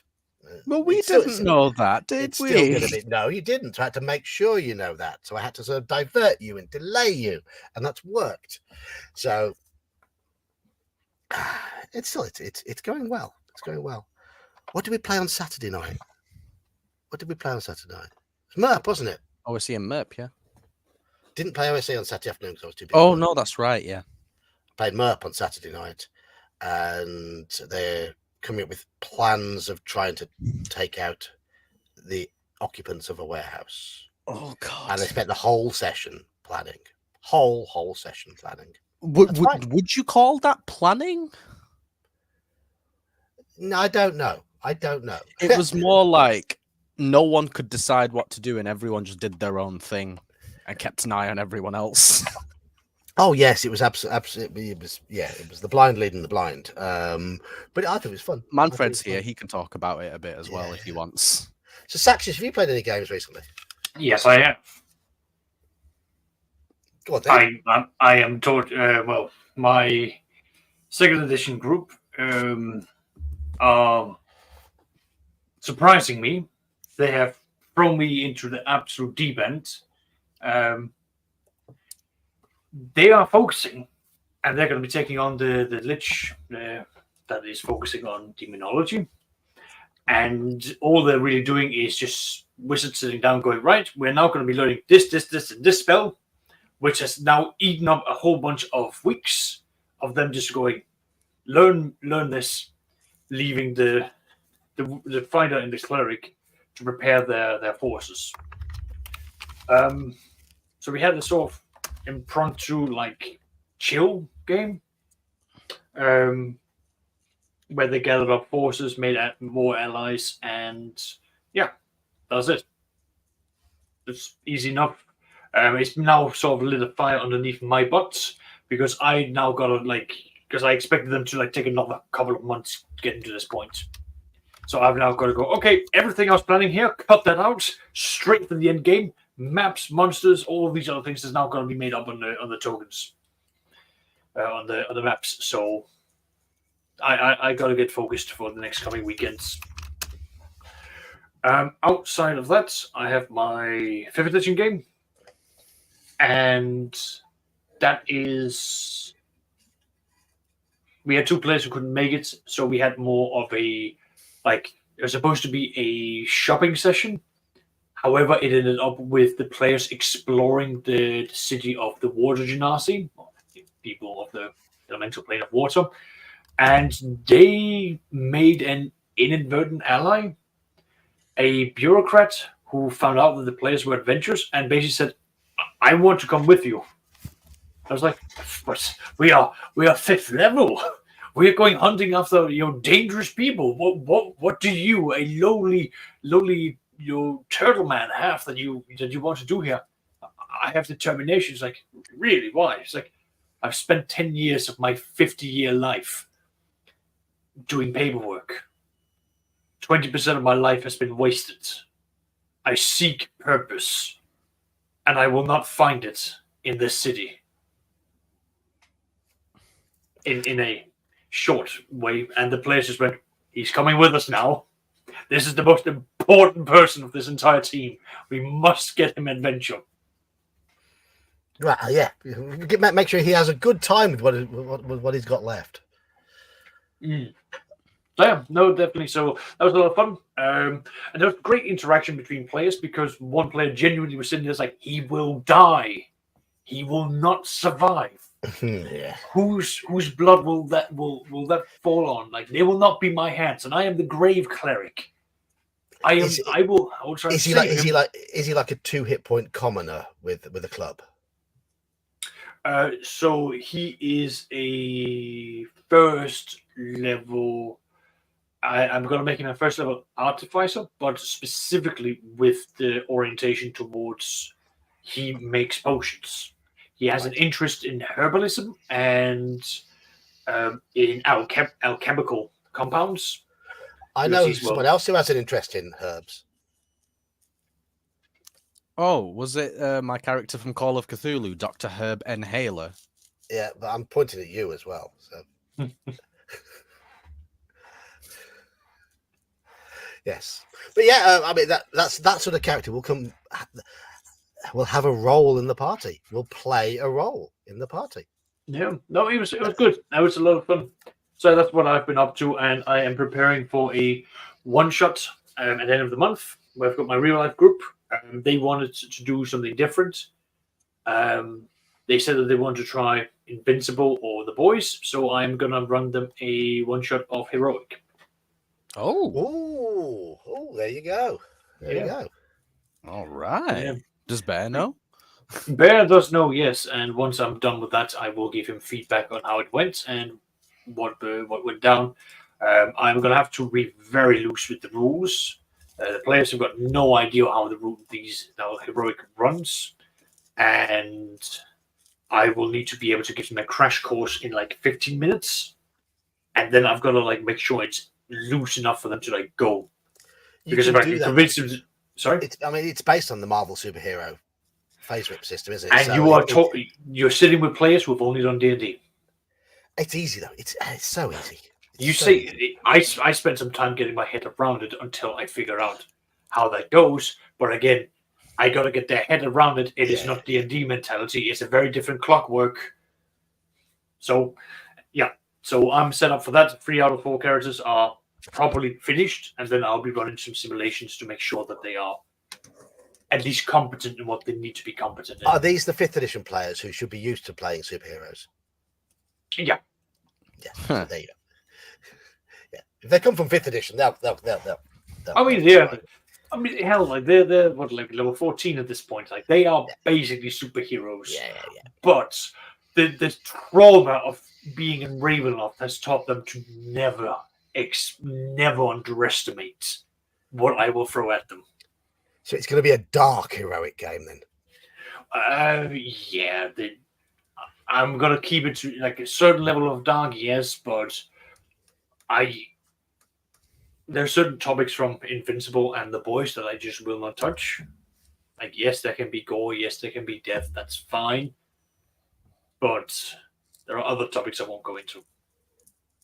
Yeah. I mean, you've got to think of what level of comic you're trying to almost emulate with it. Yeah, but I was given a very clear thing for this one. You know, Invincible, The Boys, both of them share the commonalities of just like heroes going bam and lots and gore, which I don't mind, and that will be the focus point at least. But outside of that, if I can convince them to then try Heroic as a mini campaign, because they're already very interested in Call of Cthulhu, having tried that, I've got a few mini campaigns I can take them through.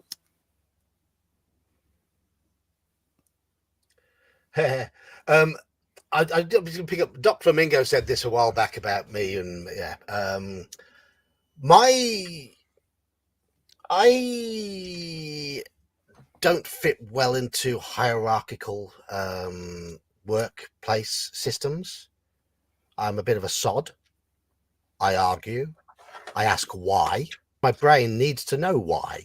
That's why me and you get on so well. I'm exactly the same. I challenge status quos. If a boss asks me to do something and my brain doesn't automatically pick up on why, I will ask why, and it annoys some bosses. So I'm better at. I currently manage a shop. I've pretty much laid out the structure of the shop, the pricing, and being a nerd, I've got all the wholesale values imprinted on my mind, so I know exactly how much profit margin I've got to work with when offering deals, and it suits me. But a lot of the customers are, yeah. Yeah. Do you want to find a word to describe that, or Yeah. No. A lot of them are really nice, though. The vast majority of them are really nice. There's just a few that are, yeah. ah, Doc Flamingo, you too? Oh, that makes 3 of us at least. Yeah. So that's me. That's me. But having said that, I need a structure to my working life, and I'm not very good at being the one who creates that structure. So I need to go. When I started the shop, what was good is my boss. I worked one-on-one with him a lot, and he explained a lot to me. So I sort of fitted into his structure, and I adapted it. And when he moved house, he just left the shop for me to run, and I've adapted it and taken it from there. So sadly, he passed away last year, but the new guy who's come in has just said, John, you just keep doing what you do. So did you lick the shop and now it's yours? I did. I took ownership with my tongue. You got vape juice all over your tongue now. It burns. It burns. Yes. Yeah. But I think it's to do with the Aspie brain. We do need to know why. We need to understand the logic of something. And sometimes the logic will be easy, but other times it's just like we sometimes it needs to be explained to us. But hey ho. Well, also, I don't like taking orders from people that I know don't know as much as me. Like, so my manager at my most recent job, the one before the last one, like long-term job, he had no idea what we did on a day-to-day basis. He would just tell us to do it. But when we needed help, we couldn't go to him. So it's like, why the hell is he our manager? Yeah. Often managers just become effectively human resource types. Well, the thing is, he didn't work his way up in the company. He started as a manager, so he doesn't know what the ground floor worker does. No, that's shit. That's Yeah. shit. Yeah. Anyhow, we're not here to talk about that. Anyway, Yes. Yeah. So let's go back to what we are here to talk about, and that is different types of role playing and Silly voices. Well, that's one we haven't touched on yet. We haven't touched on silly voices, but I want to come to that in a bit. I want to know from both of you two if you have any sort of techniques for getting yourself into character. As a player or as a DM? As either. Oh.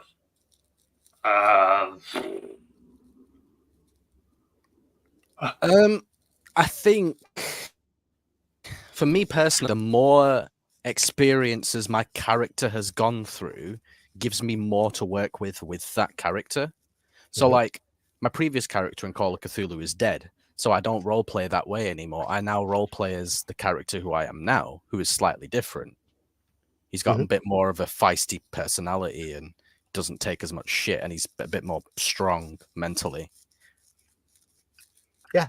But I didn't know how to roleplay him as well at the beginning compared to now I do, because I know all the shit that he's experienced and how that will affect him. I think that's key. Having established like sort of backstory and lore does help a little bit. I think having a little, I mean, on the topic of backstory, I've talked about this sort of thing before. I don't want to see anything. No, not character backstory. Listen, story backstory. Story backstory. Well, that's fine. Yes. The most of the character's backstory should be learnt at the table. And I prefer to start with a completely clean slate and then add things in that seem appropriate. Yeah. That's something I try and bounce off the other players and the DM as a there, and often the dice. Try and bounce off the dice.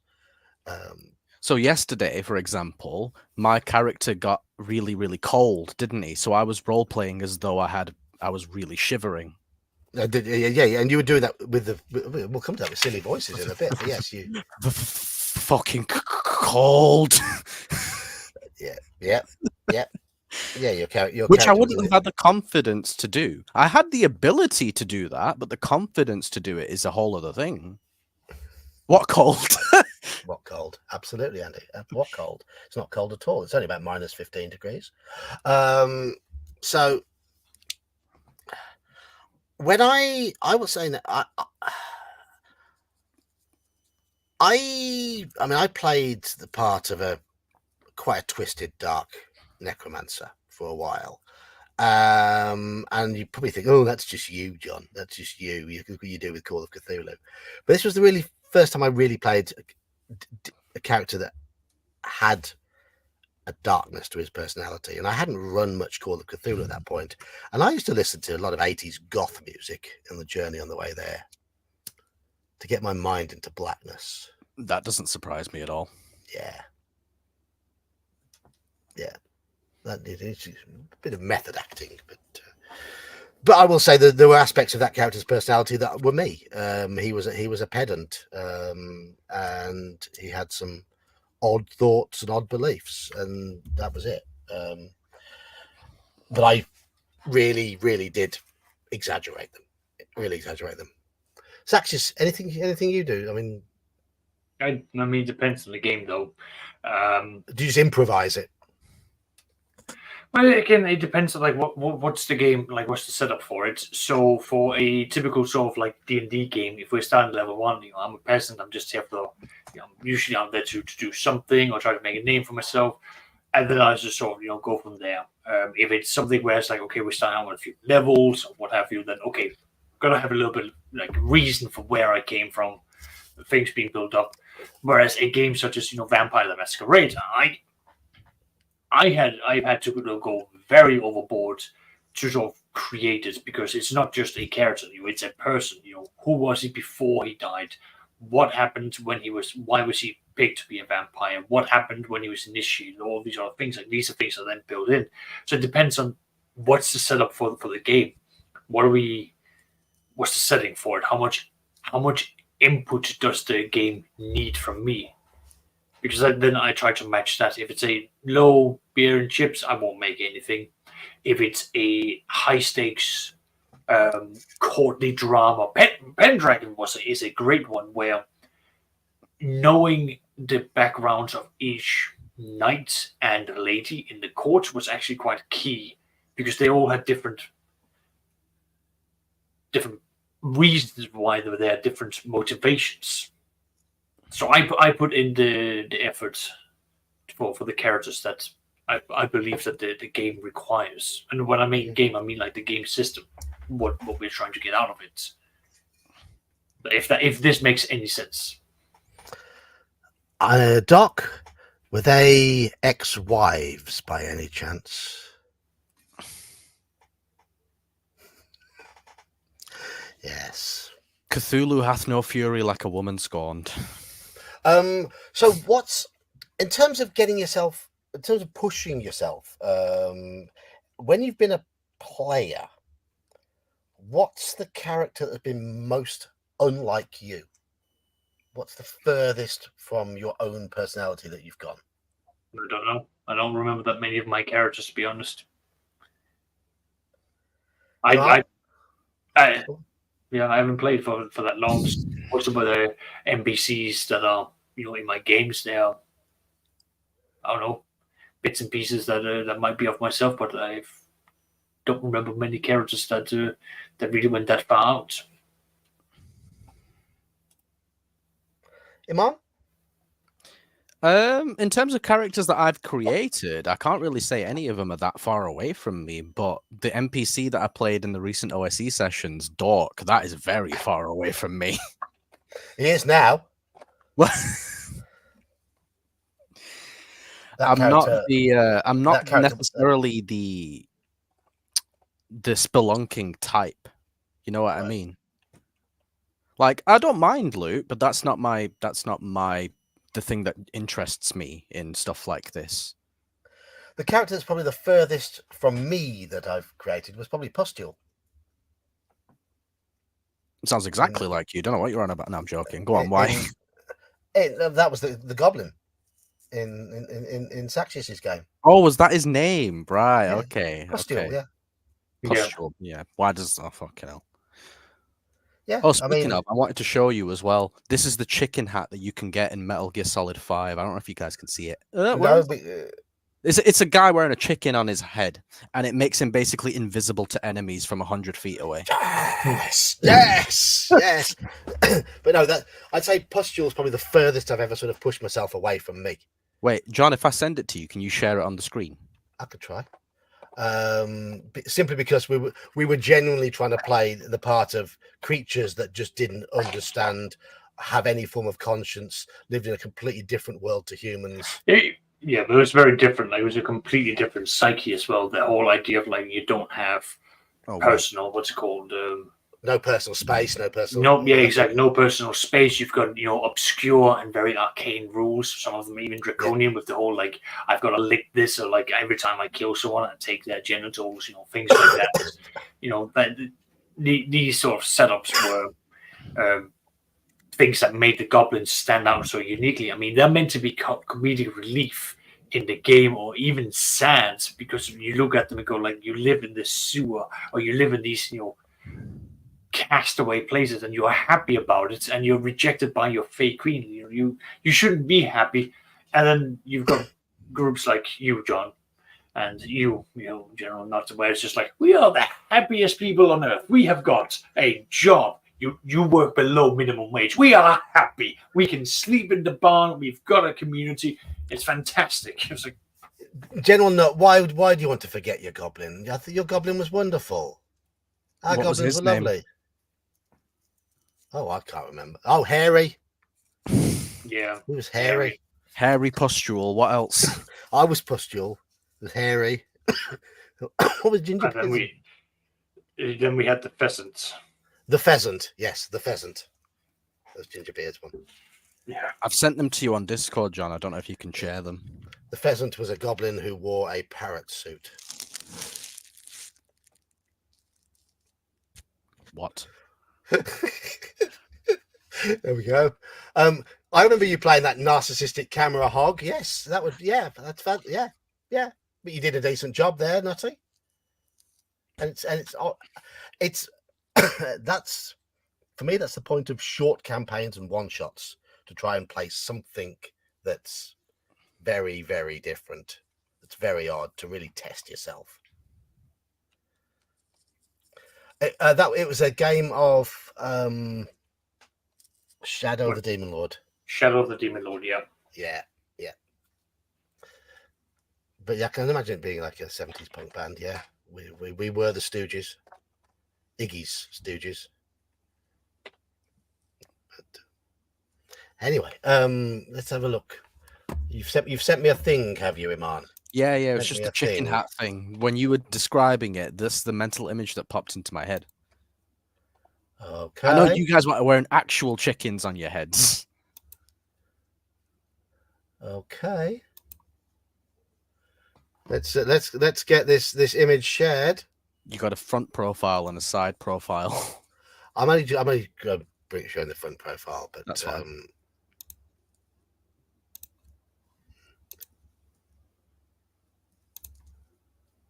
There we are. Yes. There you go. But no, it's not an actual chicken on your head. That's the problem. It's not an actual chicken. We were putting actual chickens on our head. Actual chicken. Yes. This was a thing that they implemented in the game, that if you were shit enough at the game, you unlocked this to make it easier for you. Very nice of them. Yes. So, I'm trying to drag us back to the topic of first and third person, but we've probably already hammered it out a lot. It was never going to be a particularly long topic. So let's move on to voices. Silly voices or accents. Where shall we start? Shall I start with my NPC who recently died in OSE? Go on then. Because I was doing this sort of really thick Birmingham accent for him. There's a reason for that. It's Yeah. because the town was called Bilston, which is in the West Midlands. But no, for me, actually, you guys first. How much do you use silly voices yourself? How much do you appreciate people using silly voices, if you do at all? I'm not good at the silly voices. I will maybe do a few specific accents. Otherwise, I raise and lower my tone, generally speaking, just to sort of differentiate between things. I appreciate the people who can, because it makes it easier for me to understand when they are not speaking in third person or speaking to me. It's again just another barrier for it. For me, it is a tool for just clearly and audibly differentiating between who is doing what and who is not speaking. If it's the player or if it's the character. I mean, if anyone else, you two play with the bear, so you already know, he's able to, go into various characters and accents and so on. I can't do that. I've got my Northern European accent, and that stays with me right up until I try to do an Eastern European accent, in which case I just sound stereotypical. Do we not all sound stereotypical when we do other accents, though? Too right we do, lad. Like what about the French accent we did for the Dark Ages scenario? Shut up, lad. Have you right, listen, if you want to be all northern like, you've got to do it properly. Out the shed? I'm not in shed. I'm in my room. The whippet shattered shed. I think you ought to clean it up right now. Yo, listen, bro, right? If you want to do a northern accent, you got to do it proper. Like, you can't do it like that. What was wrong with my northern accent then? Oh, you haven't lived in the north for a while. You've been infected with the Midlands. I did live there a little while, but 5 years. 5 years living in Leeds. Yeah.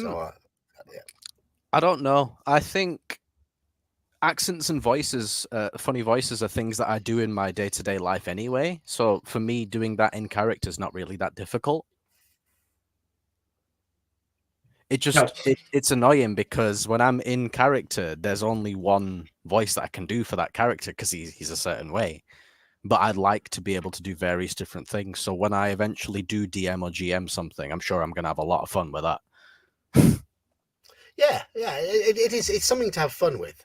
And for me, it's something to break the ice with the players as well. If I dive into a silly accent, or if I'm clearly altering my voice at the start, hopefully it will loosen up any tension that players might have about playing, because they know I'm willing to put myself out there and sound daft.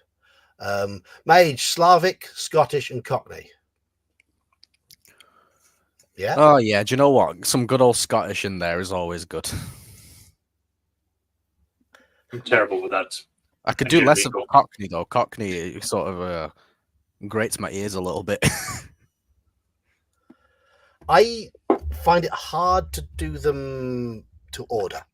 I used to do voices, but since I check Manfred's comment. Yeah, I've seen that. Yes. Yeah. Is it getting to you?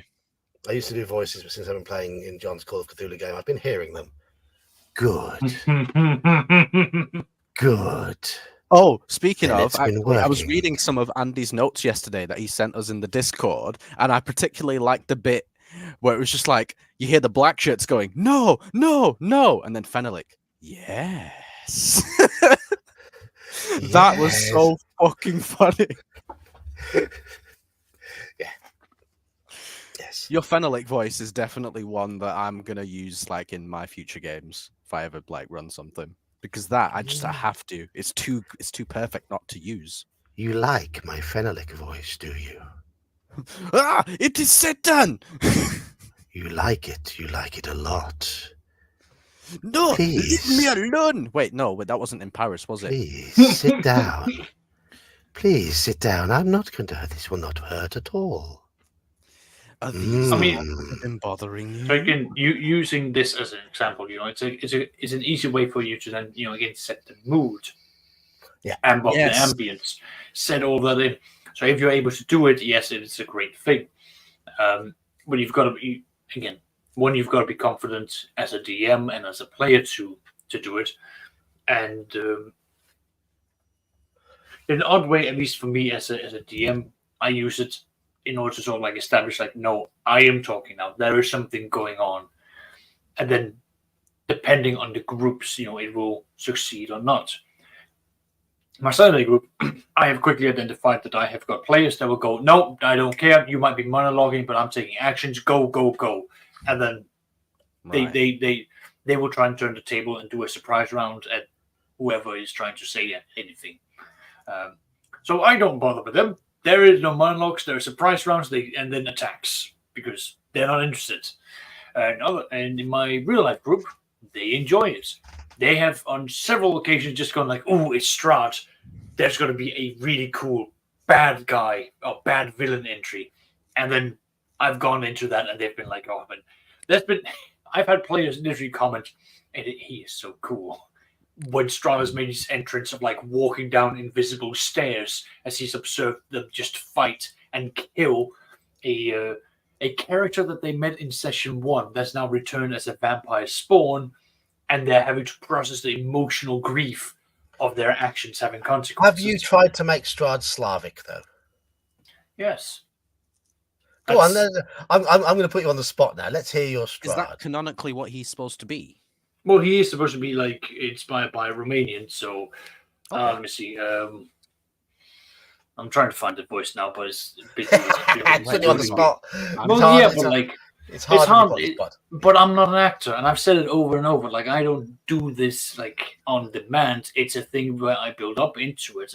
I find the voice, and it's just sort of I think I start at Russia and just slowly go south or something. I don't know. Slowly go towards the west. Eventually, I'll hit Slavic.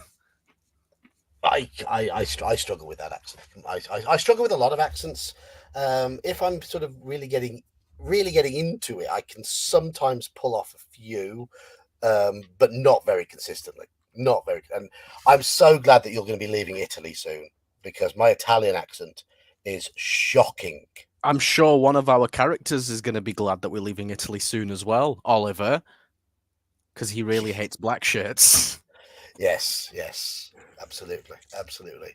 And the first time he met a black shirt, he asked for our passport, instead pulled out his gun and tried to shoot him, but missed. Kabuki Kid, I cannot do a Brooklyn accent. I really can't. I'm not very good at doing this Brooklyn accent makes it difficult to concentrate. That's far better than I could do. I don't know. Is that good? I'm just doing Joey from the Yu-Gi-Oh! Abridged series. I thought I recognized it. Yes, Max, let's go. Whenever I attempt an American accent, it comes off as a bad Southern drawl. Like when I was running Forget Me Not, and you picked up you met the local farm. They met the local sort of farmer type. The local fam. And he picked him up in his truck, and he was like, "Hey y'all, you like Kenny Rogers? I like a bit of Kenny Rogers." And I'd say he has 2 or 3 general, but they are very generic. He's got the southern one. I think he's got the sort of New Yorker one. And I don't know about any others. But you definitely have a southern one and a non-southern one. Who? Your American accents. I don't know. You got the southern one and the non-southern one. You got the Texan one and then everything else. Yeah. I think the two intermingle. Yes, Daniel appears to have joined us. You live in Germany and you can't do German accents, Manfred. I find that very hard to believe. Oh, wait, is it because you hear actual German accents, so then pretending to do one just sounds weird? Or yeah, Andy, I don't have an Italian accent. It's this occasional, si, signor, and that's about it, really. You just speak like this. Occasionally. It's awful. But the thing is, when most people from the western side of the Atlantic attempt a British accent, they always go London. Most of the time, they go just bad London. Dick Van Dyke, London. Oh, Dick Van Dyke's accent. Oh, God. Yeah. So then, howdy, Daniel. How are you guys doing? Yeehaw. Hey, Daniel. Wait, hang We'll on. probably have to say it is my pumpkin hour because I am gonna need to get some sleep. It is an intense week for my work, so I have to jump off here. Have a good night. And Cheers, you. Saxius. Cheers. Cheers, Bye. Saxius. Daniel. How's it going? How are you? It's going all right. How about you guys? Fine. Mate. So accents, Daniel. Have you ever tried doing accents? I can do. I've tried. I fail miserably. I can do Irish, of course, to a certain extent.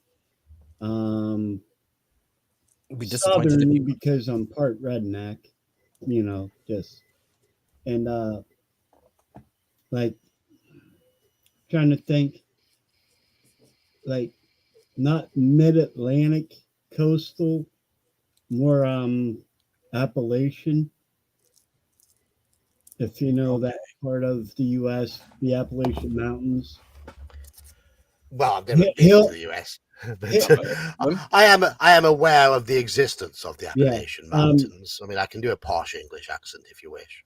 Hillbilly would be the easiest. Hillbilly. Yeah, say, that'd be yes. the easiest. Hey, fellas. Yeah, something like that. Yeah. Yeah. Hill William. We'll have none of that shortening around here. Hilliam William. That's funny. I'm a Hill William. Yeah. Hill William. Who does redneck very well?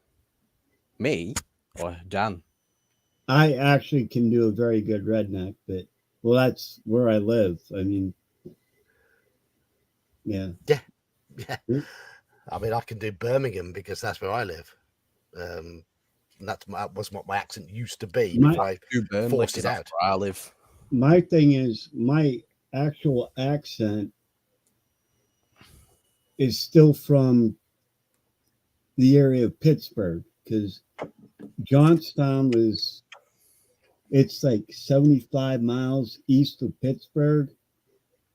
So, and since they're both big steel towns, or were, everybody spoke Pittsburghese for like 100-mile radius. So that's my accent. And it still hasn't left even then. We moved, don't make me do math. We moved in 85. We moved out of Johnstown. 39 years ago.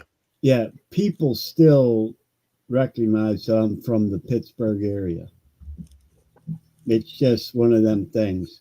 People in the UK recognise I'm from Birmingham, but I don't have much of a Birmingham accent left in my regular speaking voice. There are little bits and bobs there, but there's not a lot. No, left. you've got a sort of inoffensive accent. Like, you can tell it's not northern or southern, but you can't really pinpoint exactly where it's from. But that's it's in fine. the middle. It's Midlands. Yes. Because you say some words differently to me, but you don't say them wrong like the southerners. The whole reason I jumped on to the voice is this made me think about something for how I play my characters on Saturdays and in whatever other games we do. Oh, go on. Yeah. To like Angus. Am I gonna have like it, not that we need to, but it would make it more fun if whenever I was playing Angus, I would give him an accent. Orlog, rest in peace to whoever killed him. Screw off and die. I really liked him. But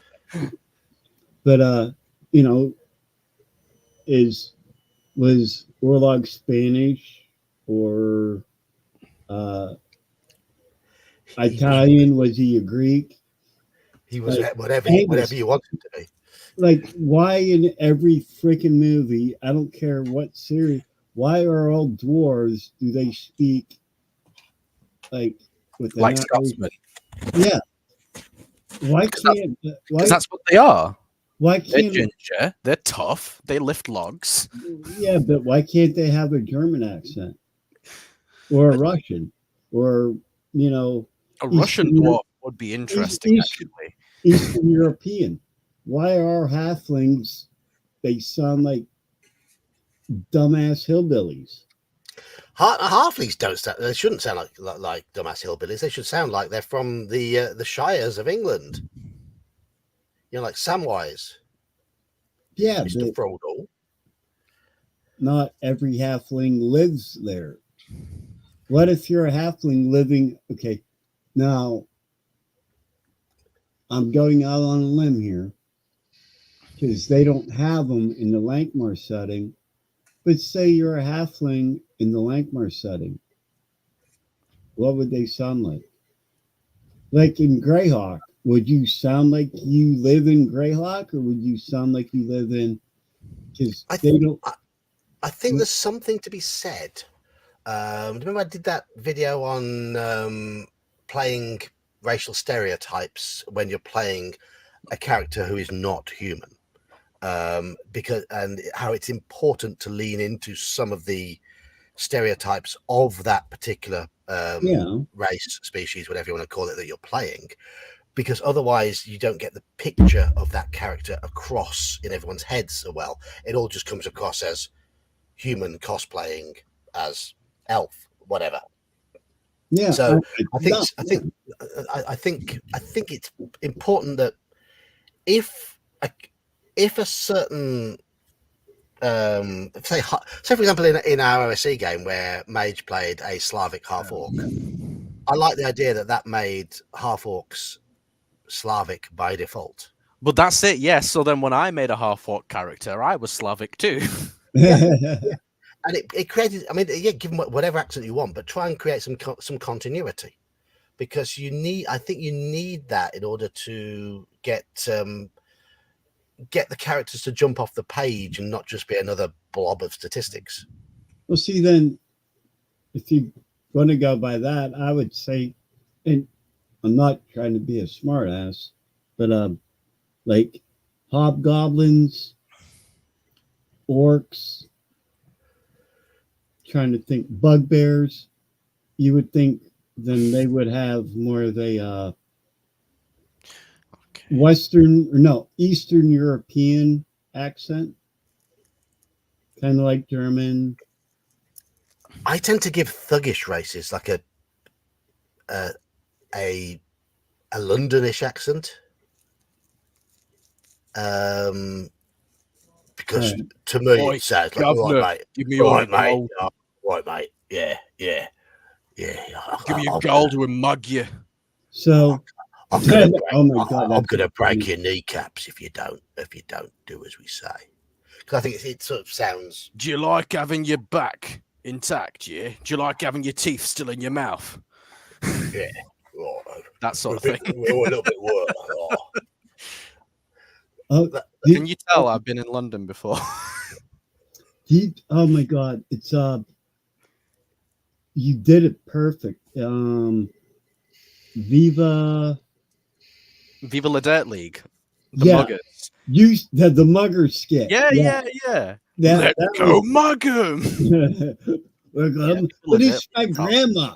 Well, it's mugger. We're muggers. But it's my grandma. I've not seen it. So Oh, I've not seen anything. It's I've seen it. hilarious. Mate, their they content are is quality. You need to check it out. Yeah. It's like 2, 3, 4 minutes a sketch, and they're always good. They've got some D&D ones too. Yeah. Oh, they have a lot of D&D stuff. I sent you one where And the Sean, characters they also- constantly focus on the wrong NPC. They also do where they're in retail at a electronics shop, and it's like the asshole manager. But going back to the D&D side of what they do really good. Their cinematography, whatever you want to call it, is top notch. It's movie grade. But the way they do their accents and everything is really good.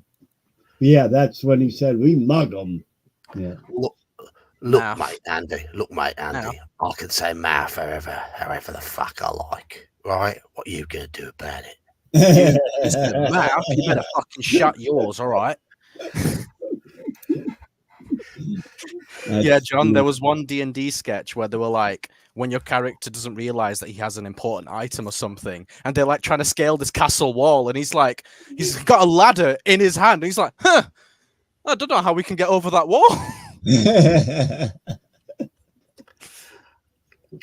I think Mage's point here is right. Accents are fun. I encourage them, but they are the garnish with the meal, not the entire picture of the character. Yeah, it's absolutely. Yeah, it's definitely like garnish or seasoning or something. It's not the main constituent, by any means. And to that point, you have to be in the mood. Yeah, like like me on a Friday when I'm being Kelsey and we're doing something. Oif. I don't have the, I'm sidetracked. So it depends on the day also. Sometimes it's just like, okay, let's play the game and be done. Or in other days, if you're you have to be in a good mood. If you're in a bad mood. You're probably not going to want to put the accent on, are you? Correct. Yeah, exactly. Yeah. And I like to use accents to generally differentiate the tone of the NPCs. And yeah, if I break into that sort of that thuggish South London accent, then you can pretty much guarantee that this is going to be a proper Phil Mitchell style. Yeah. He's my brother. Brothers. Brother. Because they can't say TH, they say bruv. Brother. That's funny. That sort of thing. Yeah. What's the other one? They say brev instead of bruv. Like, what the fuck? When did you start saying brev? Proper like South Londoners. Yes, brev. What? Okay. Hey, Kabuki Kid, how was my Brooklyn accent, by the way? Was it okay? I mean, breath is probably short for brethren. Yeah. So it might be a different colloquialism that they use over there. Yeah, I guess so. Actually, if you want to get a proper New York accent, as much as I'm against them for different reasons, either Robert De Niro or Joe Pesci. If you want to learn New York, if you want to learn Boston. Oh, okay, right. Joe Pesci. Yep. Yeah. If you want to learn Boston, Matt Damon is very good. And he did a movie with Matt Damon. The Usual Suspects. No, that's a really good one. No, that's a really good one for learning Boston and New York. I think that was Boston. Oh, I'm from Boston. I'm gonna get in my car.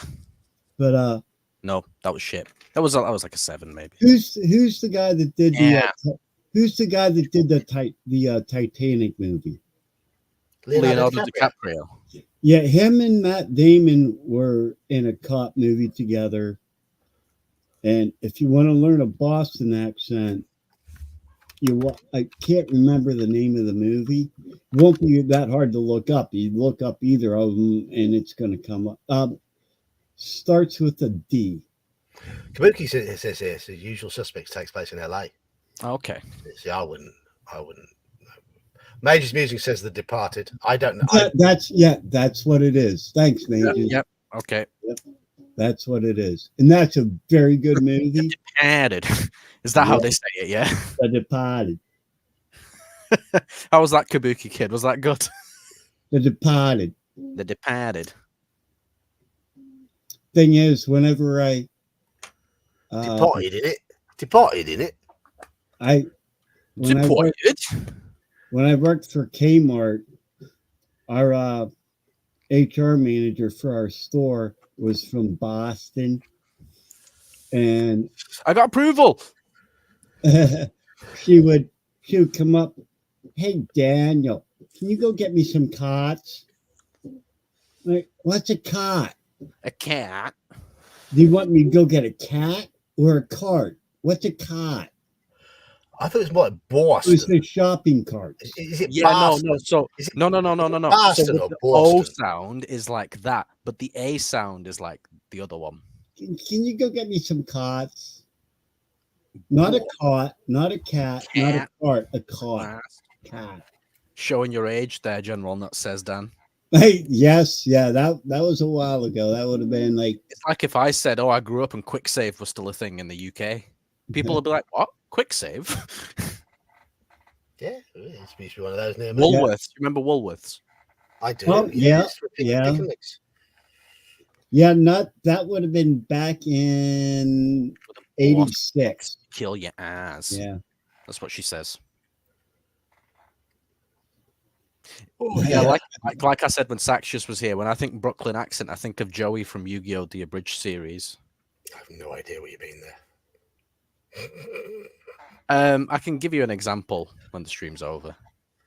I'm going to bed when the stream's over. I've got work in the morning. Okay, that's fine. No, it's just like a 30-second clip of like what the accent sounds like. That's what I imitate. Okay, no problem.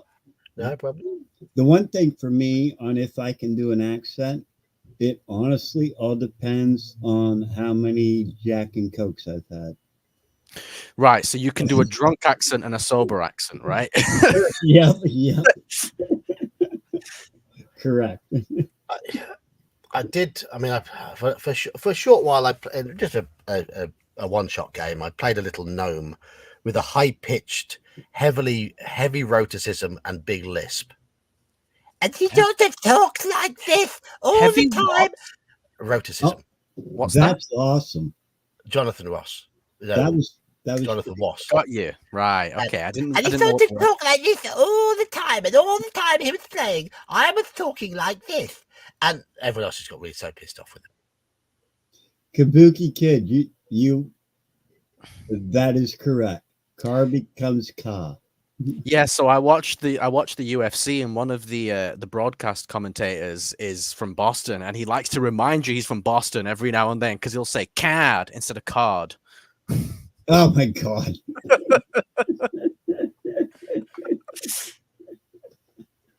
And in Birmingham, be cord. My thing is, like, you have like the Boston accent. I'm going, and you guys can respect this from where we, like, in the U.S. we have the Boston, New England accent. Then you go a little bit southwest to Buffalo. Then you go a little more southwest to Pittsburgh. And then until you go down to like,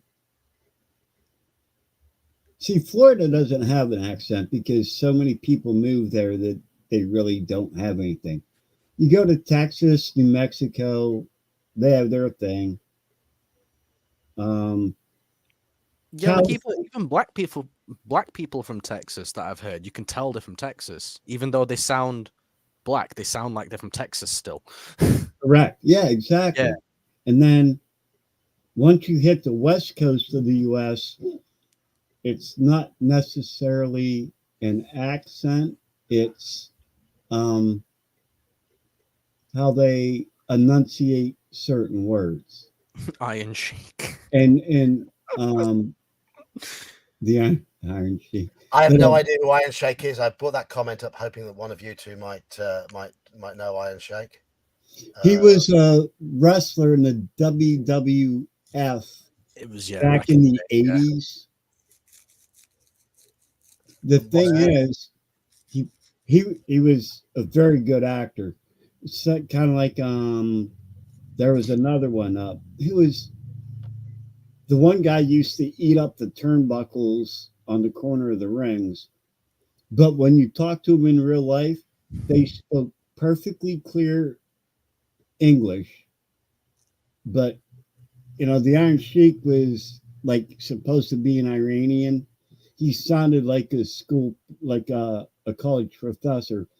Trying to think of the other guy.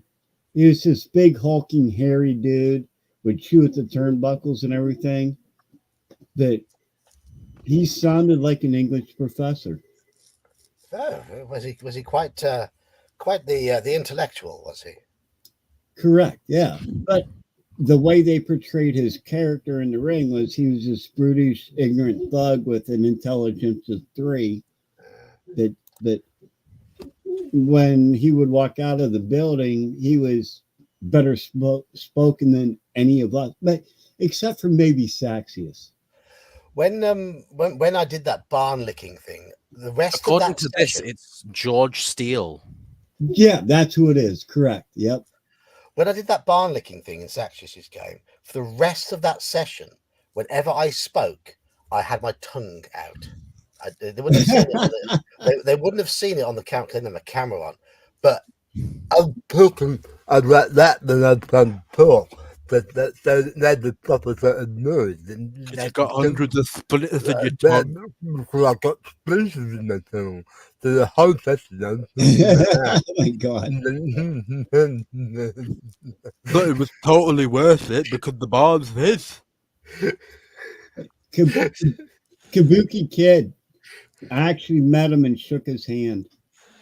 I also threw a fistful of salt on him before a wrestling match one night. I'm showing my. But yeah, he was a really nice guy. He just made you want to hate him. But yeah, he was a very intelligent person, but he was a great actor. Well, wrestling is an entertainment sport, isn't it? So yeah, exactly. But is it really a sport? It is actually. It requires a lot of athleticism. It genuinely Yes, of course. Yes. Yeah. I don't disagree with that. It's a lot of acting. It's a lot of acting, but you have to be in really good shape. Yeah. Oh, definitely. They have to train incredibly hard for it. But it is scripted, isn't it? So. Oh yeah, it is. Yeah, I wouldn't say it's competitive sport, but it is sport. Because that's like usually a predetermined outcome, which means that it's the competition's they asked, there, right? They asked Hulk Hogan the one time when in his heyday about him being a great wrestler, and he flat out said, and this is on a national TV show, can't remember which one it was, but he said, what about how good of an actor I am? You can't mention that. And so, yeah. True. Yeah. But we got a little off. Yeah, we are. Well, I grew up in the era of The Undertaker and Stone Cold and The Rock and stuff like that. That's funny because Stone Cold was my favorite. I still have Stone Cold t-shirts. Hey, he's got his own beer line now. You should support him, Dan. I will. But upstairs in my son's bedroom, it's about 9 inches tall. It has 9 buttons on it, and if you push a button, it'll say one of his phrases, and then you can set it up as a door monitor. So if your door opens up, he'll say, whatever phrase you program it to say. So yeah, I've never followed anything to do with American wrestling. I will say that now. Oh no, I understand. That's like me in soccer. As much I played soccer and I was like one of the main guys on our team, I don't follow professional soccer. And I think I even told you guys, I was offered a job for a semi-pro team. But so I understand. Yeah. Some sports you follow, some sports you don't. Absolutely. It's like I know nothing whatsoever about baseball. And it's just not a sport. Yeah, it's not. It's an entertainment sport, not a competitive sport. It's still a sport, though. I mean, I'd say baseball is a sport, but it doesn't appeal to me in the slightest. So I don't follow it, and I don't follow anything about wrestling. I love the sport. You love your cricket as well, and it's funny because as a Pakistani person, I should as well, but I don't. I just don't like it. I'm like good at it. I can hit that thing for miles. That's like an American saying they don't like football. Our football, not your football. Yeah, the fake football. Do you mean rounders? No, baseball is different. Is it? Yes. Yeah, No, rounders is a little bit. Yeah, Cheers, no, mate. yeah. No, rounders. Rounders is a one-handed swing. Yeah, I no, know. you said- Football is two-handed. I know the differences. I know the Yeah. differences. Okay. I mean, I know. I was enough good about at I was sports good at to- either of them. I wasn't. But that's the thing. I was saying to Manfred the other night, like I have a natural predisposition towards strength-based sports, not longevity-based. So if you ask me to throw a javelin or a shot put, I can do that really well. If you ask me to run a 1,500 meters, I'm dead. Yeah, I mean, I was decent at sprint. Anything required strength and explosiveness. Anything required any form of coordination. I was appalling, and I can't kick a ball to save my life. So No, that's funny. I'm like basketball. I played football, soccer, and basketball for 3 years in high school. Oh yeah. I kicked ass in soccer because it was agility. Yeah. Football, I was good because I was fast. Basketball, I did. I if I could even hit the backboard, I was happy. basketball was never my game either. being 5'5", it was like I can't reach it. Yeah, That's the I- thing. I- At 5'8", I was really good at basketball, but not in terms of the actual technique of anything else other than shooting. Like No, I can shoot. yeah. I can't run. I can't dribble. I can't do anything else. I can't do any of it. I'm I quite good at sucked. working trajectories and velocities and shit like that in my head. Dirty History and Hobbies is a Hibs fan. I don't know why you pick a Hibernian? Scottish- They're a Scottish football team. Yeah. I like both. I like both American football, and I used to prefer American football to our football. But I like them Until both you equally now. playing. I like them both until my kids started playing. Yeah. Dirty Scottish history. Premier League for the win, apart from the fact that Celtic win it almost every bloody year. Yeah. They do Dirty now. history. Just so you know, I used to go to about 5 Buffalo Bills games a year. It was kind of cool. Great place to tailgate. Oh my God, they go nuts. I think General Nut hates you in Dirty History now. No, I'm not. I am not a Bills fan. I'm a New Orleans Saints fan. It's just I live an hour and a half from Buffalo, and I had friends that had season tickets, so I could get I could get Are up. to they 5 games a Philadelphia? year. Job? Yes. Wow, I actually knew something. Holy fuck! Yeah. I actually, my I mother. only know the main really popular ones that I hear people talk about.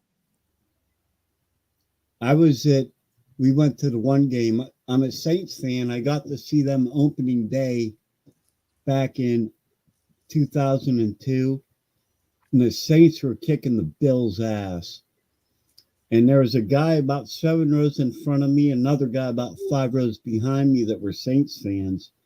And we're running up and down, high-fiving each other. And of course, the Bills fans, they were getting a little upset.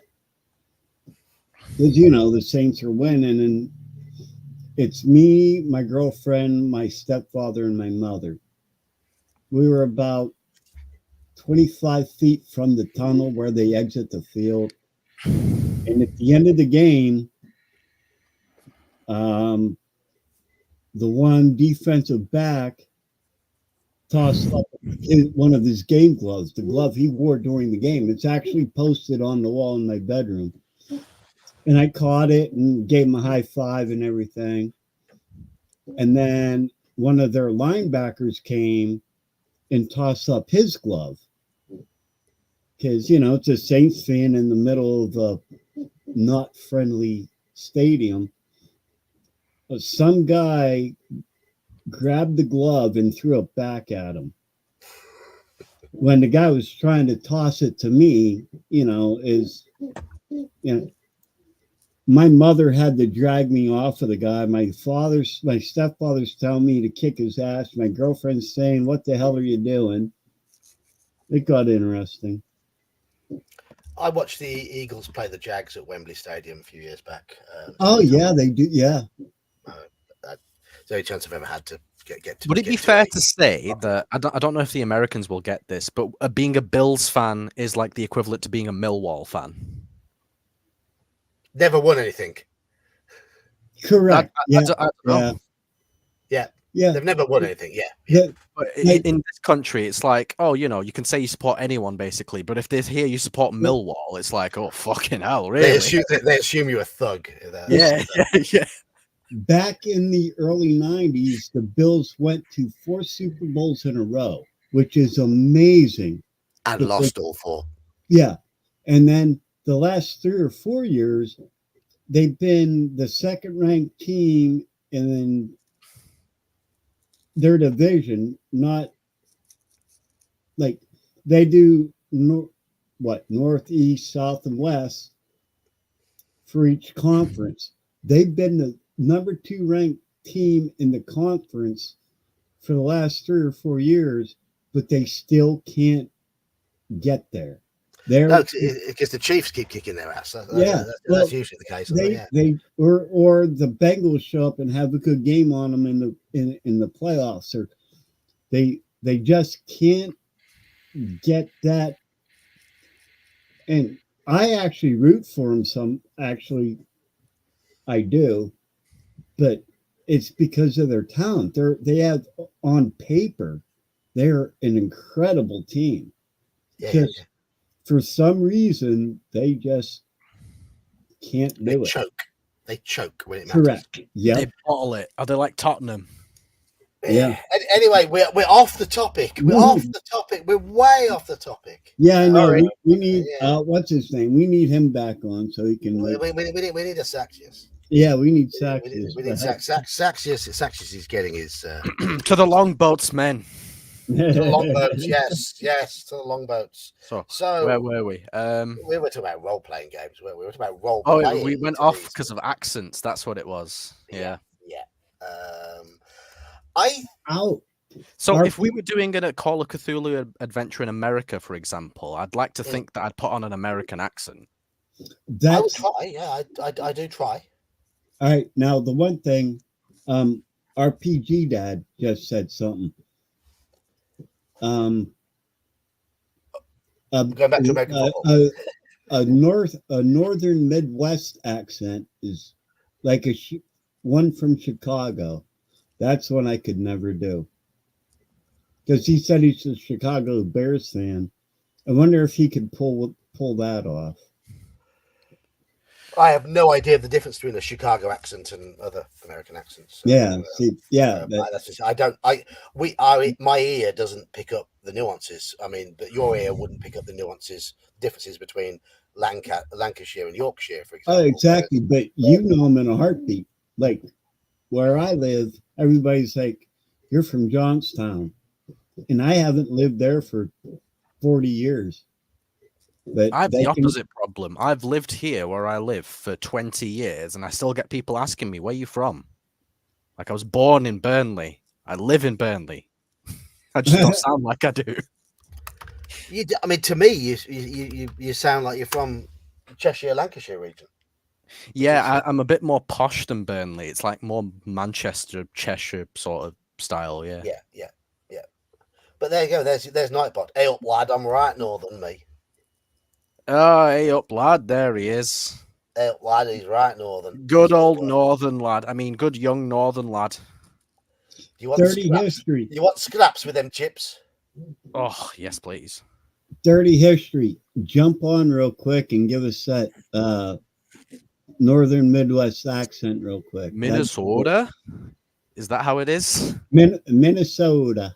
Minnesota? Like you're asking for a mini soda.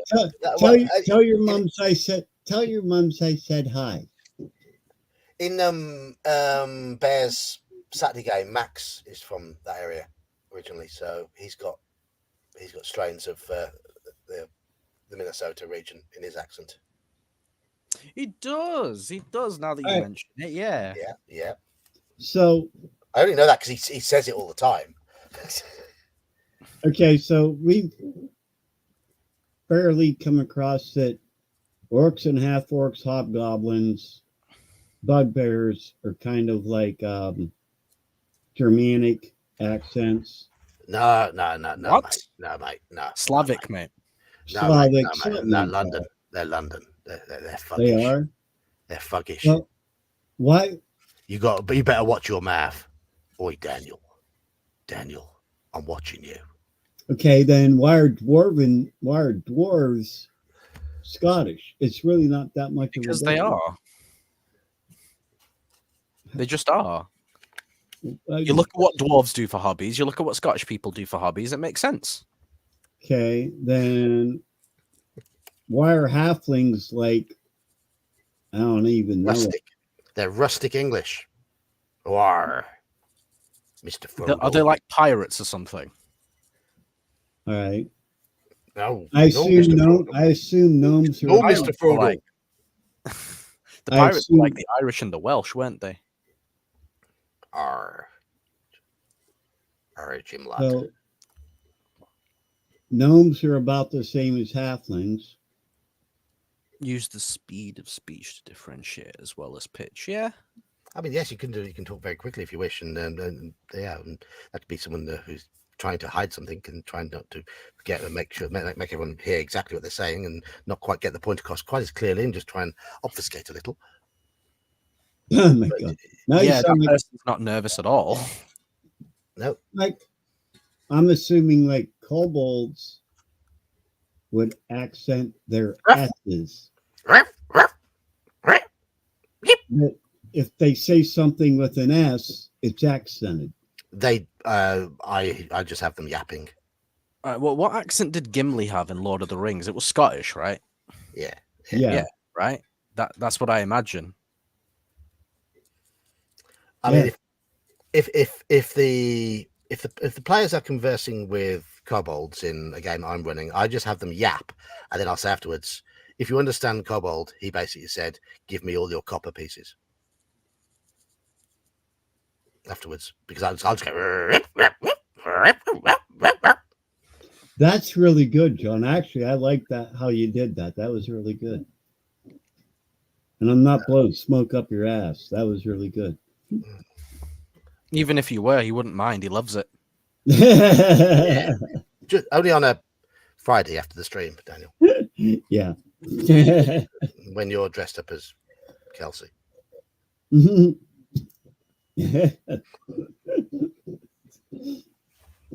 Trying to think what else. Like, okay. And on that note, Yeah.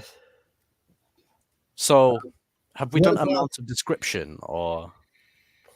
Okay. Now, We sort of touched on the description a little bit when we were talking about first versus third person, because personally, I'm saying as a DM, I prefer to describe things in also a second person. This is what you see, or this is what the characters see. It's easier to describe things that way, but I'm probably slightly guilty of going a little bit too much first person, and in the Call of Cthulhu games, and letting NPCs do a little bit too much talking sometimes. I don't know. yeah. Well, see, I think it's the game system. Cthulhu, I think, first person works better, whereas like D&D, second person works better. I don't know. I think second person describes like environments better. First person is more for like personal interactions. Yes, Feelings. feelings. You are correct on that. Things feel more immediate if they're in first person, like they're actually happening to you. No, I can understand what RPG Dad says here. He says the first person in modern real settings the best. It feels natural that way. Yeah, I mean, Because if real it's life is in first person. and it's easier for you to picture things as they are now. Yes. If too much talking is when you start monologuing. I mean, am I guilty of too much monologuing? I don't think so. No, I try to avoid it. I try to avoid it. The only time you're guilty of it, and believe me, I'm throwing you a bone here. It's on the Friday nights when we do the books. That's because I'm reading a bloody book, and you have to read the whole damn freaking chapter. Yeah, but I have to. That's not your fault. No, that's the book. I'm joking. Believe me, I'm joking. But no, I don't think you are. Yeah, because you'll even admit, all right, I got 2 pages to read. Here we go. Yeah. Sit back. And I can hear it in your voice. You're like, oh my God, I got to do this. Yeah. I feel like you do a good mixture of first, second, and third person. Because let's say, for example, you're describing a scenario or an environment. You say, oh, you all walk into the hotel. You see this, you see that. You hear this, you hear that. You smell this. That's second person, isn't it? Yeah. But then if any of us say, oh, my character or me, whether it's first or third person, decides to do this, then everything happens to them in the first person almost. And then it's like, trying to, he'll say, and I'm not criticizing you at all, John. Believe me, I love. Criticize me. Go on. No, I love your style and everything else. That's why I've been around so long. It'll be, you set up the situation, and I'll say, for a name, Jimmy. You're like, okay, you're in the bar, and Jimmy gets pissed off, and then you take on the persona of Jimmy. And you don't say Jimmy says this. No. You just say what happens. You know, like, okay, I stand up. All right, what are you going to do about it, punk? You don't say Jimmy says. You say, what are you going to do? You know what I mean? Well, Yeah, the distinguishing factor with that is John normally puts on a voice for a character, whereas when he's speaking as the DM, he just talks, right? Yeah. But then we're in Italy at the moment, so then when he starts doing his bad Italian accent, we're like, okay. Oh, it's terrible. It's terrible. But that's good because not only does it help like break the ice and the tension, but it also shows us what's going on without telling us. Yeah. Yeah, it does come from comfort. No, you're right. It comes from comfort. But it's very much a show don't tell, I think, and that's what makes it better.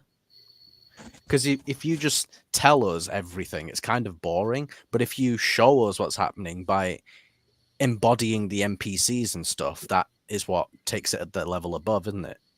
That's what you got to try and do. Yes. Yeah.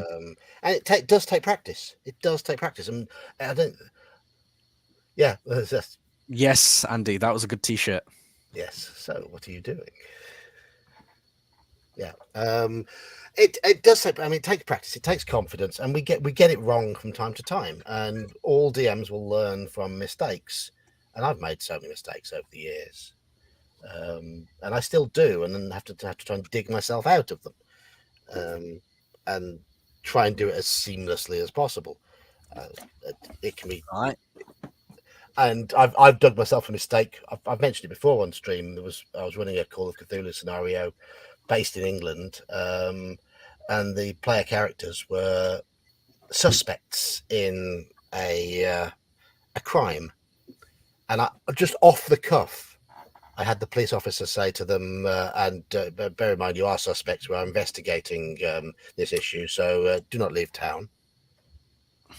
Now, as soon as I said it, I thought, bollocks. Because they didn't. And the next bit of the adventure relied on them going to an asylum that was 80 miles out of London. And they refused to leave London because the police officer had told them not to leave town. And I was thinking, oh no. And now what's happening instead? With that one, they just failed on the scenario completely. It was a one shot. They failed, and it was my fault. Meanwhile, you got players like us. The police say you're not allowed to leave town. You're suspects, and we don't give a fuck. See you later. We got bigger fish to fry. I haven't told you not to leave town. That's the thing I've done. I purposely No, not done that. no, I think in Milan the black shirts did want to speak to us, but we were just like, yeah, that's not a good idea. We're not going anywhere near it yet. Yeah. Yeah, that's fair. That's fair. So, what we doing this weekend, chaps? I don't know who's running. Palladium. Oh, it's Palladium. Yes, Saturday night. But Saturday afternoon. Who's running Saturday afternoon? It's Gene, isn't it? I don't know. Last week, all we did was bullshit for 4 hours. I heard. Yeah. Sounds like fun to me. I'm thinking of the time zones. So it'd be 1 o'clock and then 7 o'clock. So it's eight. It's 8 or 8 a.m. or 9 a.m. for you, and then I can't about 2 in the remember. afternoon. Yeah. Last week we all just ended up BSing. The week before, when I was supposed to run, you guys were, having fun at your little it was not little, mate. It definitely was not little. Yeah. You guys were having fun at your little escapade. So 65,000 attendances. Holy hell. That's awesome, though. That's not really 65,000 individual people, but no, that's really cool. But so who was it? Was it UIQ that got on? I don't know. I was supposed to run. I got on, and it was trying to remember who else jumped on. And after like 15 minutes, we're like, well, everybody's at the thingy, so we just jumped off, and I worked, which actually worked out because I ran into a quandary because I had everything lined up on what I wanted to run. And I'm like, what if they don't want to go along the line of what we did? And I'm like, shit. So I'm up at like 2, 3 a.m. trying to figure out 2 or 3 other adventure hooks in case you guys didn't want to go where I was hoping you would go. So I was like, it was. You don't need to do that. You don't need to do that. Just push us into the one main hook, and I hate. We respect that it's a lot of work to DM. So, but I hate forcing people into doing stuff. I don't want to shoehorn stuff. But I was like, crap. Now what? So I can't remember who I was talking to. Might have been no, it wasn't Saxius. Can't remember. But I was like, I'm glad people didn't show up because I'm I had an adventure planned, but then I got sidetracked. And that's what my wife says about me. She's like, oh, yeah, you'll go out back, start mowing the yard. Then you're like, oh, wait, I got to weed whack this. Well, wait, I got to stack this wood pile. Well, wait, I got to move the bikes in the garage. Well, wait, then I got to change the tire on this bicycle. She's like, you can't focus. I'm like, yeah, okay. But for that purpose, for backup stuff, just I use, abuse, and plagiarize bits and pieces. I mean, I ran a few OSC sessions on a Monday recently, filling in for Mike because he wasn't able to run the usual game. And yes, that is Sausage Michael. Sausage Michael. So I think we need a. For those of you who don't know Mike, there he was the subject of the sausage video. But how many views is that on? 3,290 odd now. Oh, it's leveled out a bit now. It has leveled out completely, yeah. But on a Monday night, all I've done is I'm running an old basic module, and that I actually quite dislike, but I've removed a lot of the bits that I dislike, and just added in, made it into more of a almost a competitive sort of hunt the stuff inside against other groups who are going in there, and it's turning out to be quite good fun. Well, for all of you that want to, I'm not going to call it cheating because we're all old enough.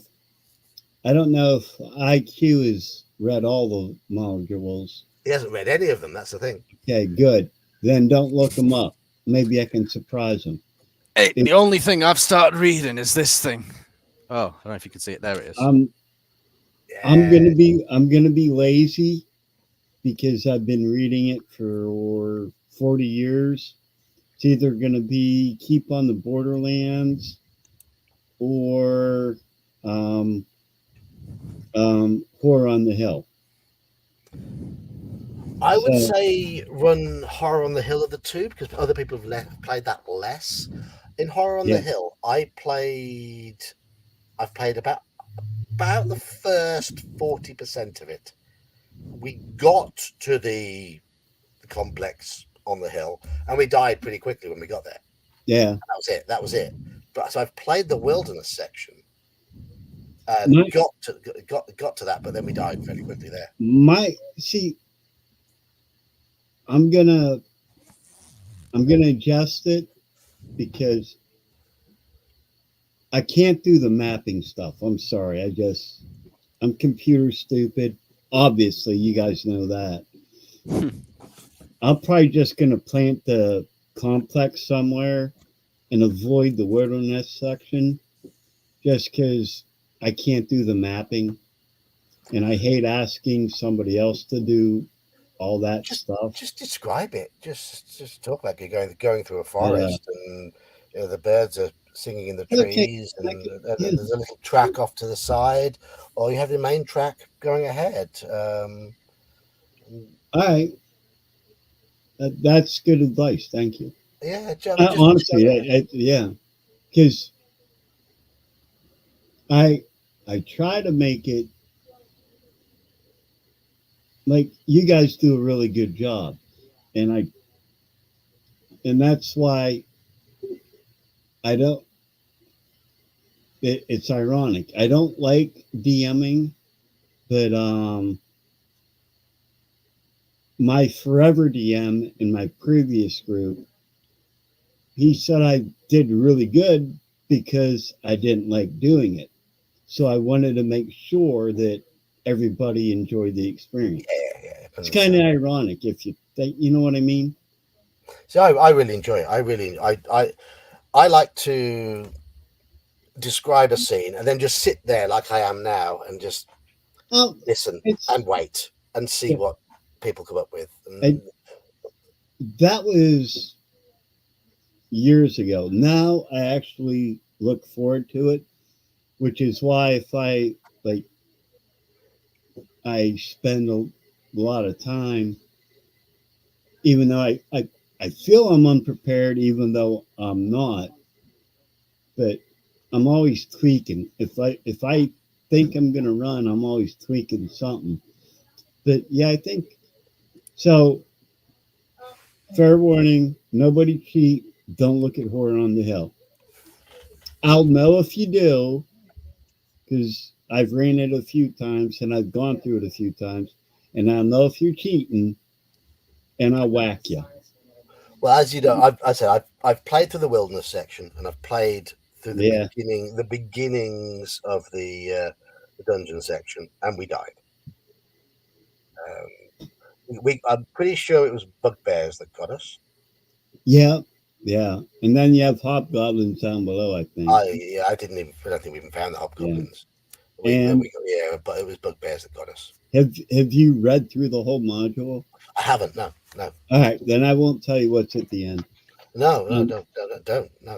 The only other thing I have is at the very beginning,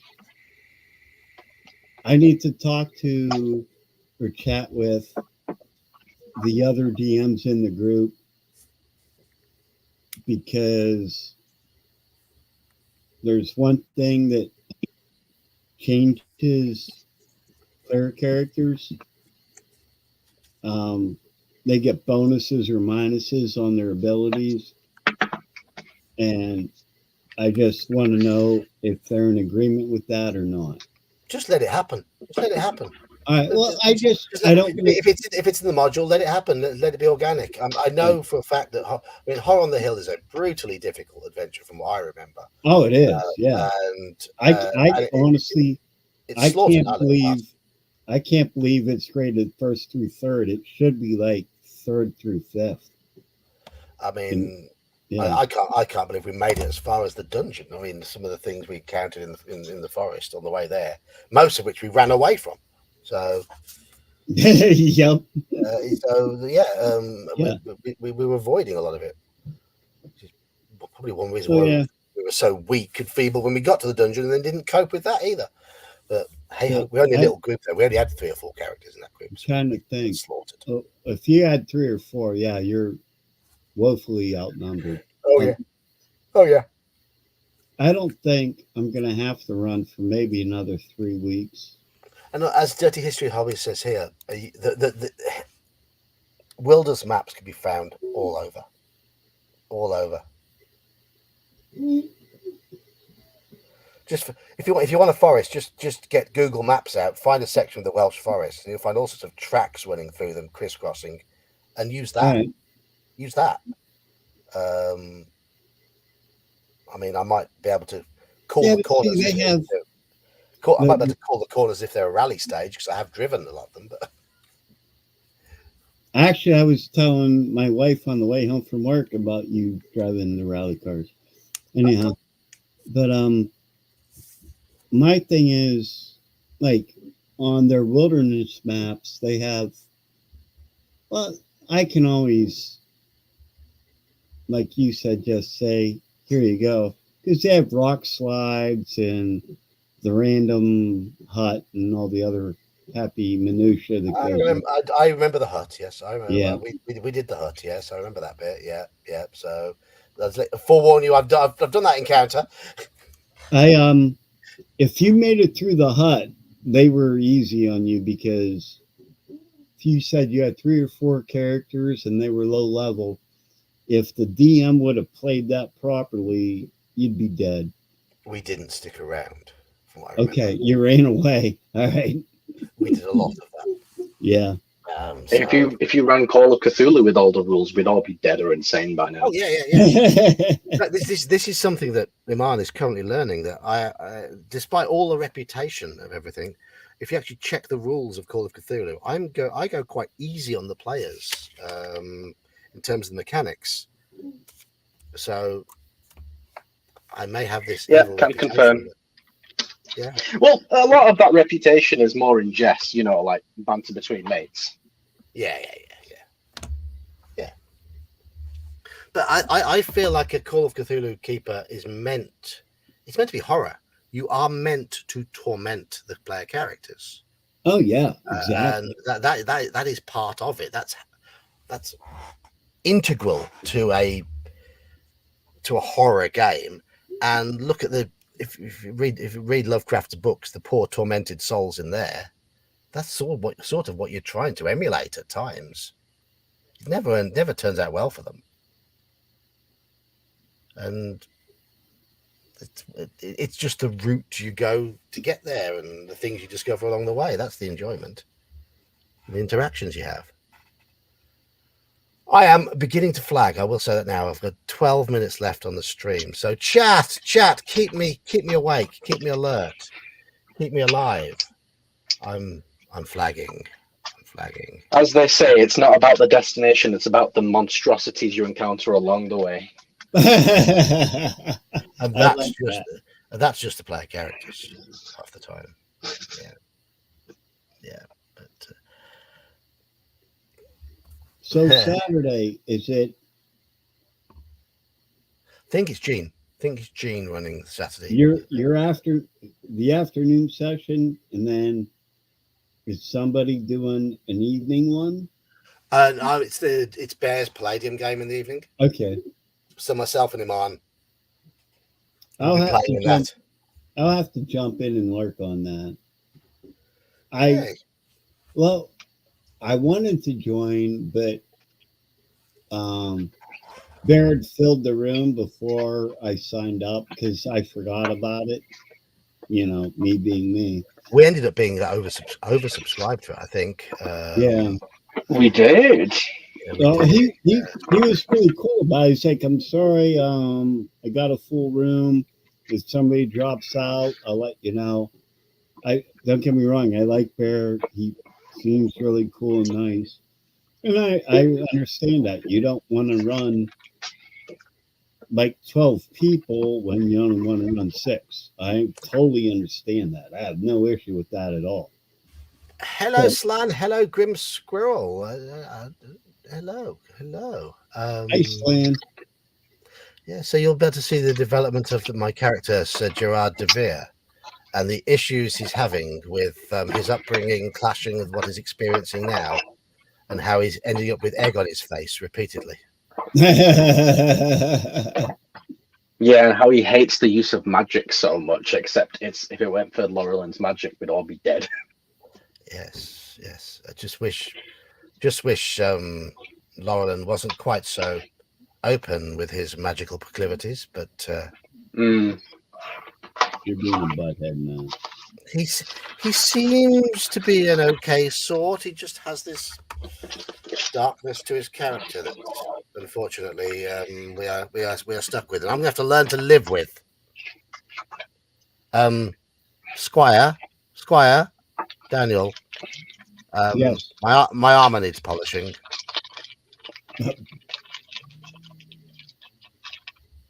Are you earwigging my conversation? I said my armor needs polishing. Go on.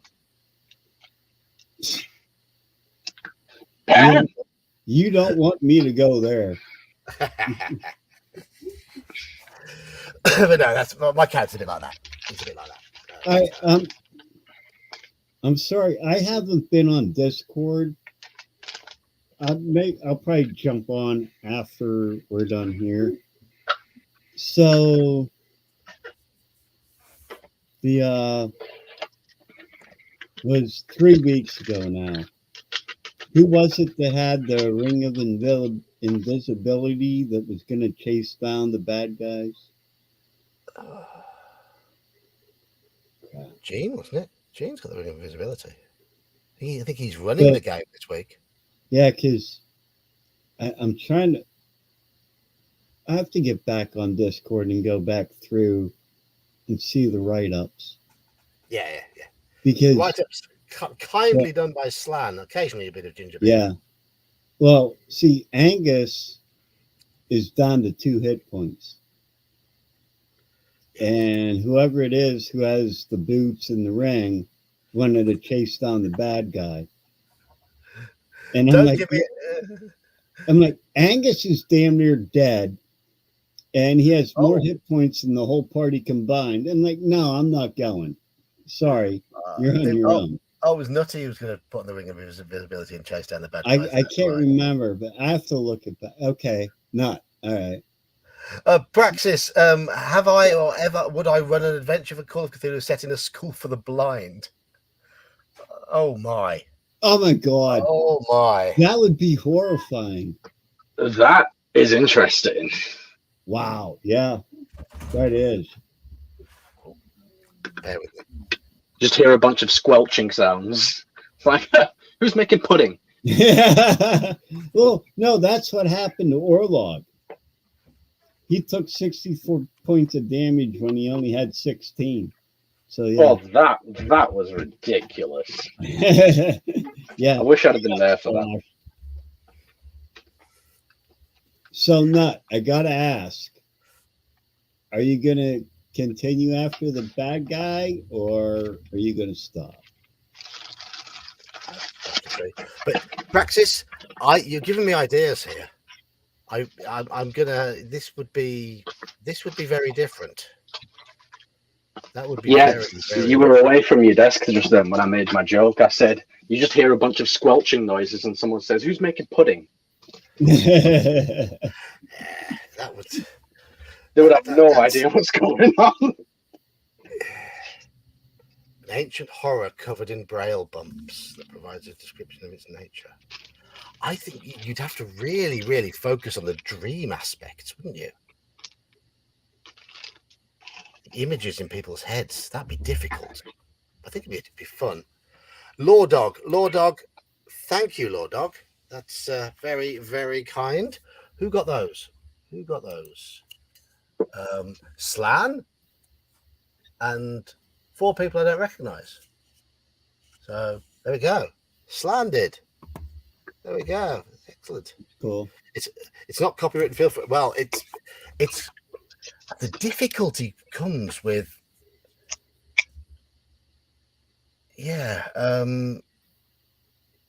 it would take a lot of work to make it effective, and you'd have to rely on senses, obviously senses other than sight, so smells, sounds. You'd have to really, really tap into dreams. Maybe set it in the, maybe have it Dreamlands related. How they're all whisked away into the Dreamlands and they're sharing the same image in their minds of what is going on in the Dreamlands with all the weird and wonderful. Oh, you've really given him ideas here, mate. Okay, Vibrations, now You can hear his brain whirring. okay, we're still talking about sorry guys, my memory. The other game. Not D&D, OSE. Call of Cthulhu. Cthulhu. Yeah.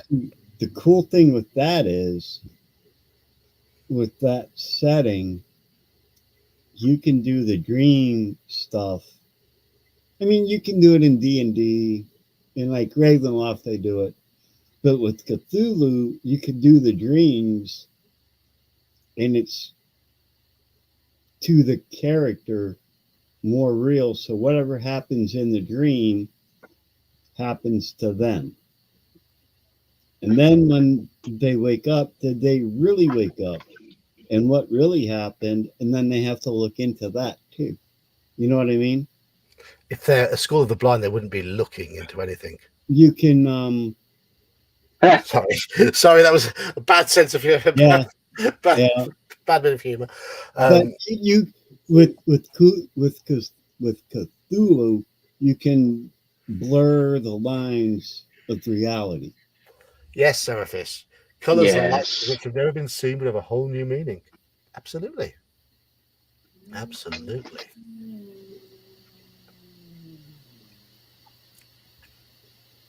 But no, it certainly gives ideas. I may have to mull over that when I go to bed.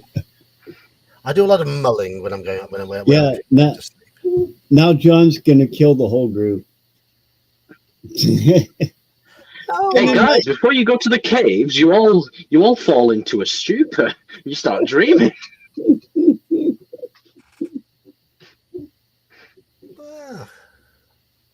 We'll have to see.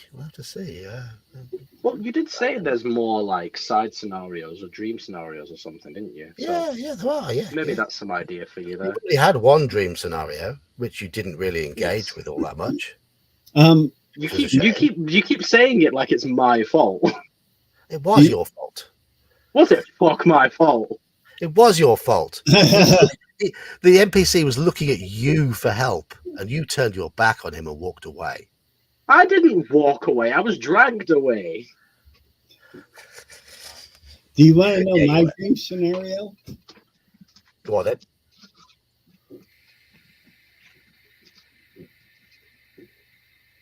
Just asking first. Go on. Your dream scenario? Yeah, do you want to know my dream scenario? It depends on quite whether you probably don't. Rivers of Jack Daniels and Coke. Yeah, hookers and Coke. No, Nutty, you go pursuing that dwarf. It doesn't mean we'll all follow you. You do what your halfling wants to do, and he's already shown that he's got a bit of a wild streak, a bit of a brave streak. Brave or foolish? There's a fine line. Wait, who are you talking? Hi, Wayne. Who are you talking about? Nutty's character. Nutty's Okay. halfling. It Sourfoot. better not be me. It'd be true, but better not be me. Sourfoot, his name is, I believe. Okay, yes, yep. I didn't resist because my character was insane and didn't know what the right thing to do was at that time anyway. So Oh, so you got into the hookers and coke. that sounds much better than what actually happened to him. He ended up getting shot through the chest and died. He did, yes. He had a pretty ignominious end, being shot by a frail old man. Really? Yeah, bang in the chest, and it took him out. That's pretty sad. Yeah. It's all right. My new character got revenge though. Okay, that works. Oh, it was Joker's character who killed the frail old man by pushing him over the balcony. Right. Anyway, we have hit midnight. Yeah. Earlier in tonight's stream, we did discuss first person versus third person role playing. We discussed accents and voices and how we generally think it's a good idea for the DM to try and bring the nervous players out of their shell by leading the way, by leading by example, speaking in the first person, and how it is it's a DM skill that you develop, bouncing between first, second, and third person at the right sort of moments. So we have rambled quite a lot on this stream, which is what we do on a Wednesday. It's par for the course, good sir. Yeah, we are just chilling out, chatting about what we enjoy, and I hope it comes across that gaming is something that we do enjoy. Yes. Thank you, Dirty History and Hobbies. Thank you. Bear was here earlier. Check out our Palladium game on Saturday night where myself and Iman will be playing, along with Jim Cody, along with Max, and along with Malachi. Bear will be running it. Check out Iman's streams on a Sunday, Intellectual Quandary. He's been streaming Bloodborne. I don't know what he's got planned next. Let him surprise. I finished it. I finally did it. And check out everybody's channels here who has channels. For example, Grumpy Old Slan, Dirty History and Hobbies. Check out their channels. Seraphis. Who else have we got who's got a channel who I've seen in tonight? I'm not scrolling all that far up, but certainly we've had a few people in who've got.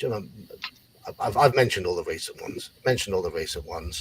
So thank you everybody in chat. Thank you everybody who's given memberships as well tonight. We had a donation from Hungar, Law Dog, and Daniel. So good stuff. Thank you very, very much indeed. And for those who are going to be at Clericon in October, my flight is booked. I paid for it today. I'll be flying from Manchester via Iceland and landing in Toronto, and arriving on the Tuesday evening.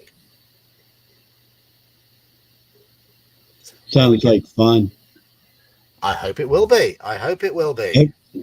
If Mage was here earlier. Yes, of course. Mage was here earlier. I forgot. If I could get a passport, I would go, but I can't get a passport. So. Oh. Have you been naughty? Yeah, he's busy. It did not involve drugs or firearms. They changed the laws so I can't get a passport. Oh. Which is bullshit. But anyhow. It was vodka or Jack Daniels, wasn't it? Jack Daniel, no. Southern Comfort has been involved in everything that ever happened bad in my life. So it was Southern Comfort. I still have that bottle of Southern Comfort down here. So yeah. Waiting for the next drinking stream. There you go. Well, when are we gonna do that? Sounds like you need some Northern hospitality instead of some Southern Comfort. Right. Pretty much, yep. Right. Anyway, I'm going to be heading off now. So thank you, fellas. Thank you. Cheers all for joining us. Cheers, John. Have a good night, everybody. See Take you. care, everyone in chat. Speak to you soon.